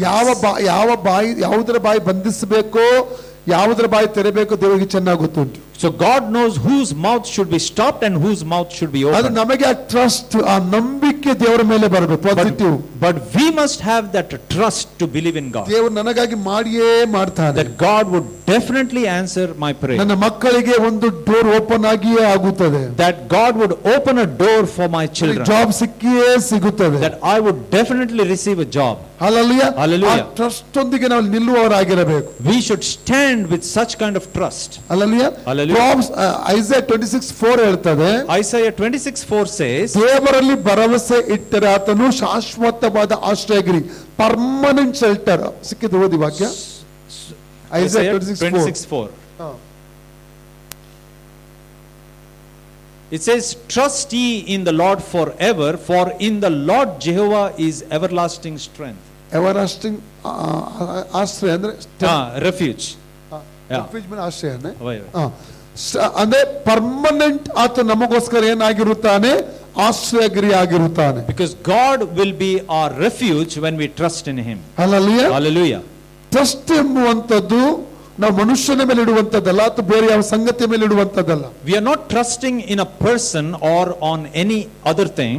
Second Chronicles chapter 20 verses 1, 2, 3 ಅಲ್ಲಿ ಓದ್ತೇವೆ. Second Chronicles chapter 20 verse 1 to 3 says, ಜೋಷಪಾಟ್ ಎಂಬಂತ ಅರಸನಿಗೆ ಎದುರಾಗಿ 2-3 ಜನಾಂಗಗಳು ಯುದ್ಧಕ್ಕೆ ಬಂದವು. some people came against King Jehoshaphat. ಅಲ್ಲಿ ಇವನ ಬಳಿ ಅವರು ಜಯಿಸಿ ನಿಲ್ಲುವಂತ ಸೈನ್ಯ ಬಲ ಇಲ್ಲ. So they do not have enough army to win against this king. ಇವನು ಹೆದರಿದ, He feared. ದೇವರಿಗೆ depend ಆಗುವುದಕ್ಕಾಗಿ In order to depend on God, ಒಂದು ದಿವಸದ ಉಪವಾಸ ಪ್ರಾರ್ಥನೆ ಏರ್ಪಟ್ಟು ಮಾಡಿದ. so he declared a 1-day fast. ಅವನ ಪೂರ್ಣ ಟ್ರಸ್ಟ್ ತನ್ನ ಸೈನ್ಯದ ಮೇಲೆ ಅಲ್ಲ, So his trust is not on his army, ದೇವರ ಮೇಲೆ. his trust is in God. ಅದರಿಂದಾಗಿ ದೇವರು ಹೇಗೆ ಅವನು ಜಯ ಕೊಟ್ಟ ಗೊತ್ತುಂಟಾ? That is why, do you know how God gave him the victory? ಯುದ್ಧ ಇಲ್ಲದೆ ಜಯ ಕೊಟ್ಟ ದೇವರು. God gave him the victory without a battle. Worship team ಒಟ್ಟಿಗೆ ಯುದ್ಧ ಭೂಮಿಗೆ ಹೋದ್ರು ಅವರು. Through the worship team, he went into the battle. ನಾನೆಸ ಯಹೂದ್ಯರ ಒಂದು ಚರಿತ್ರೆಯಲ್ಲೇ ಒಂದು ವರ್ಷಿಪ್ ಟೀಮ್ ಒಟ್ಟಿಗೆ ಯುದ್ಧಕ್ಕೆ ಹೋದಂತ ಒಂದು ಈ ಘಟನೆ ಒಂದೇ ಆಗಿರಬಹುದಂತ ನಾನು ಎಣಿಸ್ತೇನೆ. I think any king going to war with his ಯೋಧ್ಯಾಂಚೆ ಹಿಸ್ಟ್ರಿ ಅಂತ in the entire history of the Jews, I think this is the only incident where a king is going. A king is going to a battle with his worship team and without any weapons. Hallelujah. Hallelujah. ಕಾರಣ ದೇವರಿಗೆ ಅಷ್ಟು ಅವರು trust ಮಾಡಿಕೊಂಡಿದ್ದರು. Because he trusted in the Lord so much. ದೇವರು ಅವರನ್ನು ಜಯ ಕೊಟ್ಟು ಆಶೀರ್ವಾದ ಮಾಡೋದನ್ನು ನೋಡ್ತೇವೆ. So here we see God blessing him. ದಾನಿಯೇಲನನ್ನು ಹೊರಗೆ ತಂದುಕೊಂಡು ಬಂದ ರಾಜ್ಯ ಬಿಡಿಸಿದ. And finally Daniel was relieved from that. ದಾನಿಯೇಲನ ಮೇಲೆ ತಪ್ಪು ಹೊರಿಸಿದವರನ್ನು ಹೆಂಡತಿ ಮಕ್ಕಳ ಸಮೇತ ಅದನ್ನು ಹಾಕಲಾಯಿತು. So those people who accused Daniel, they were thrown there. ಕಾಲು ಕೆಳಗೆ ಮುಟ್ಟುವುದಕ್ಕೆ ಮುಂಚೆನೆ ಸಿಂಹಗಳು ಅವನು ಹರಿದು ಬಿಟ್ಟವು. So even before they could reach the bottom of the den, they were eaten by the lions. Hallelujah. Hallelujah. ಅಂದ್ರೆ ಅನೇಕರು ನಿಮಗೆ ವಿರೋಧವಾಗಿ ತಂತ್ರಗಳು ಹೂಡಬಹುದು, ನಮಗೆ ಗೊತ್ತಿಲ್ಲ, ಆದ್ರೆ ಅವರು ಅದರಲ್ಲೇ ಬೀಳುವಂತ ದೇವರು ಮಾಡುತ್ತಾನೆ. Many times those who conspire against us, God will make them to fall in that same verses 25, 26, 27 very important. Verses 25 to 27 is very important. ರಾಜನು ದಾನಿಯೇಲನ ದೇವರ ಸತ್ಯ ದೇವರೆಂಬುದನ್ನು ಘೋಷಿಸ್ತಾ ಇದ್ದಾನೆ. So king is declaring that Daniel's God is a true ಆ God. ದೇವರಿಗೆ ವಿರೋಧ ಯಾರು ಮಾತಾಡಬಾರದು. And he also declares that nobody should speak ಆ against that ದೇವರೇ God. ಸತ್ಯ ದೇವರು, Because he is a true God. ಆತನ ಆಳ್ವಿಕೆ ನಿರಂತರವಾದದ್ದು. He is an everlasting God. ಎಲ್ಲರೂ ಆತನನ್ನು ಆರಾಧಿಸಬೇಕು Everyone should worship that God. ಎಂಬ ಆಜ್ಞೆಯನ್ನು ಆತನು ಹೊರಡಿಸ್ತಾ ಇದ್ದಾನೆ. And so he makes a decree. ಇದು ಹೇಗೆ ಸಾಧ್ಯವಾಯಿತು? And how was this possible? ಒಬ್ಬ ದಾನಿಯೇಲನ ಒಳ್ಳೆ ಟೆಸ್ಟಿಮನಿ ಮತ್ತು ಪ್ರಾರ್ಥನೆಯ ಜೀವಿತದ ನಿಮಿತ್ತವಾಗಿ. Because of the testimony of Daniel and because of the prayer life of Daniel. ನಾವು ಅನೇಕರಿಗೆ ಸ್ವಾರ್ಥ ಹೇಳಬಹುದು. We can share the gospel with many people. ಸ್ವಾರ್ಥ ನಾವು ಕೇಳುವ ಸ್ವಾರ್ಥ ಕೇಳಕ್ಕಿಂತ ಅನೇಕರು ನಮ್ಮ ಜೀವಿತವನ್ನು ಓದುತ್ತಾರೆ. So when we share the gospel, people will always read our lives. ನಮ್ಮ ಮಾತು ಹೇಗಿದೆ, How is our talk? ನಮ್ಮ ಜೀವಿತ ಹೇಗಿದೆ, How is our life? ನಮ್ಮ ಪ್ರಾರ್ಥನೆ ಹೇಗಿದೆ, How is our prayer life? ಅದನ್ನು ನೋಡಿ ಜನರು ಕರ್ತನ ಕಡೆಗೆ ತಿರುಗುತ್ತಾರೆ. And by looking at all this, they will come to Christ. ನಾವು ಸ್ವಾರ್ಥ ಎಷ್ಟೇ ಸಾರಿದ್ರು ನಮ್ಮ ಜೀವಿತ ಸರಿ ಇಲ್ಲದೆ ಹೋದ್ರೆ, If we share the gospel and if our lives are not having a ಯಾರು testimony, ಕೂಡ ದೇವರ ಕಡೆಗೆ ಬರುವುದಿಲ್ಲ. nobody will come to the Lord. Hallelujah. Hallelujah. 28 ವರ್ಷ ಹೇಳ್ತದೆ, Verse 28 says, last word, last word, ಕೋರೆಷನ ಆಳ್ವಿಕೆಯಲ್ಲಿ ದಾನಿಯೇಲನು ಘನವಂತನಾಗಿ ಬಾಳಿದನು. Koresh. In ಕೋರೆಷ್. Okay. So this Daniel prospered in the reign of Darius and in the reign of Cyrus the Persian. ಉನ್ನತವಾದ ಉತ್ತಮವಾದ ಒಂದು ಜೀವಿತ ಅಲ್ಲಿ ಅವನಿಗೆ ಸಿಗುವಂತದನ್ನು ಕಾಣ್ತಾ So ಇದ್ದೇವೆ. here we can see a blessed life in the life of Daniel. Hallelujah. Hallelujah. ಇವತ್ತು ನಾವು ಕೂಡ ದಾನಿಯೇಲನಾಗಿ ನಮ್ಮನ್ನು ಒಪ್ಪಿಸಿಕೊಡೋಣ. So today let us also dedicate like the life of Daniel, ದೇವರು ನಮ್ಮನ್ನು ಕೂಡ ಆಶೀರ್ವಾದ ಮಾಡಲಿಕ್ಕೆ ಇಷ್ಟಪಡ್ತಾ ಇದ್ದಾನೆ. because God also wants to bless us. ಎಲ್ಲರ ಕಣ್ಣು ಮುಚ್ಚಿಕೊಳ್ಳ್ರಿ. Let us all close our eyes. ತಂದೆಯಾದ ದೇವರೇ, Lord, ಯೇಸುವಿನ ನಾಮದಲ್ಲಿ ಪವಿತ್ರಾತ್ಮನ ಸಹಾಯದೊಂದಿಗೆ ನಿನ್ನ ಪಾದ ಪೀಠಕ್ಕೆ ಬಂದಿದ್ದೇವೆ. ಕರ್ತ, ಇಲ್ಲಿರುವಂತ ಎಲ್ಲ ದೇವಜನರ ಕೈಗೆ ಒಪ್ಪಿಸಿಕೊಡ್ತೇನೆ. Lord, I hand over all the people to your throne. ಇವರ ಜೀವಿತದಲ್ಲಿರುವಂತ ವೇದನೆ ನೋವುಗಳಿಂದ ಬಿಡುಗಡೆ ಮಾಡು. Lord, you deliver them from every pain and sorrow. ಇವತ್ತು ದಾನಿಯೇಲನ ಜೀವಿತದ ಕುರಿತಾಗಿ ಧ್ಯಾನವಹಿಸಿದ್ದೇವೆ. Lord, we have meditated on the life of Daniel ಅವನೊಬ್ಬ ಪ್ರಾರ್ಥನಾ ಯೋಧನಾಗಿದ್ದನು. because he was a prayer warrior. ಅವನ ಪ್ರಾರ್ಥನೆಯು ಅವನ ಜೀವಿತಕ್ಕೆ ದೊಡ್ಡ ಜಯ ತಂದು ಕೊಟ್ಟಿತ್ತು. His prayer brought victory in his life. ಅವನ ಪ್ರಾರ್ಥನೆ ಪರಿಸ್ಥಿತಿಗಳನ್ನು ಬದಲಾಯಿಸಿತು. His prayer changed his situations. ಅವನ ಪ್ರಾರ್ಥನೆ ನಿಮಿತ್ತ ಸಿಂಹಗಳ ಬಾಯಿ ಬಂಧಿಸಲ್ಪಟ್ಟಿತು. Because of his prayer, the mouths of the lions were stopped. ಅವನ ಪ್ರಾರ್ಥನೆ ನಿಮಿತ್ತ ಜನಾಂಗಗಳು ಸತ್ಯದೇವರನ್ನು ನಿನ್ನ ತಿಳ್ಕೊಳ್ಳುವುದಕ್ಕೆ ಸಾಧ್ಯವಾಯಿತು. Because of his prayer life, many people came to know about the true God. ಕರ್ತನೇ, ಇದೇ ರೀತಿ ನಮ್ಮನ್ನು ಪ್ರಾರ್ಥನೆ ವೀರರನ್ನಾಗಿ ಮಾರ್ಪಡಿಸು. Lord, make us also prayer warriors. ಲೋಕದಲ್ಲಿ ಮಾದರಿಯ ಸಾಕ್ಷ್ಯ ಜೀವಿತ ಜೀವಿಸಲಿಕ್ಕೆ ನಮಗೆ ಸಹಾಯ ಮಾಡು. Help us to live a life of testimony. ಇರುವಂತ ಪ್ರತಿಯೊಬ್ಬನ ಕೈಗೆ ಒಪ್ಪಿಸಿಕೊಡ್ತೇನೆ. I hand over everyone to your hands. ಎಲ್ಲ ಸಮಸ್ಯೆಗಳ ಬಿಡುಗಡೆ ಮಾಡು. Deliver them from every problem. ಯೇಸುವಿನ ಹೆಸರಲ್ಲಿ ತಂದೆ. In Jesus' name, Father. Amen. Amen. Okay. Hallelujah.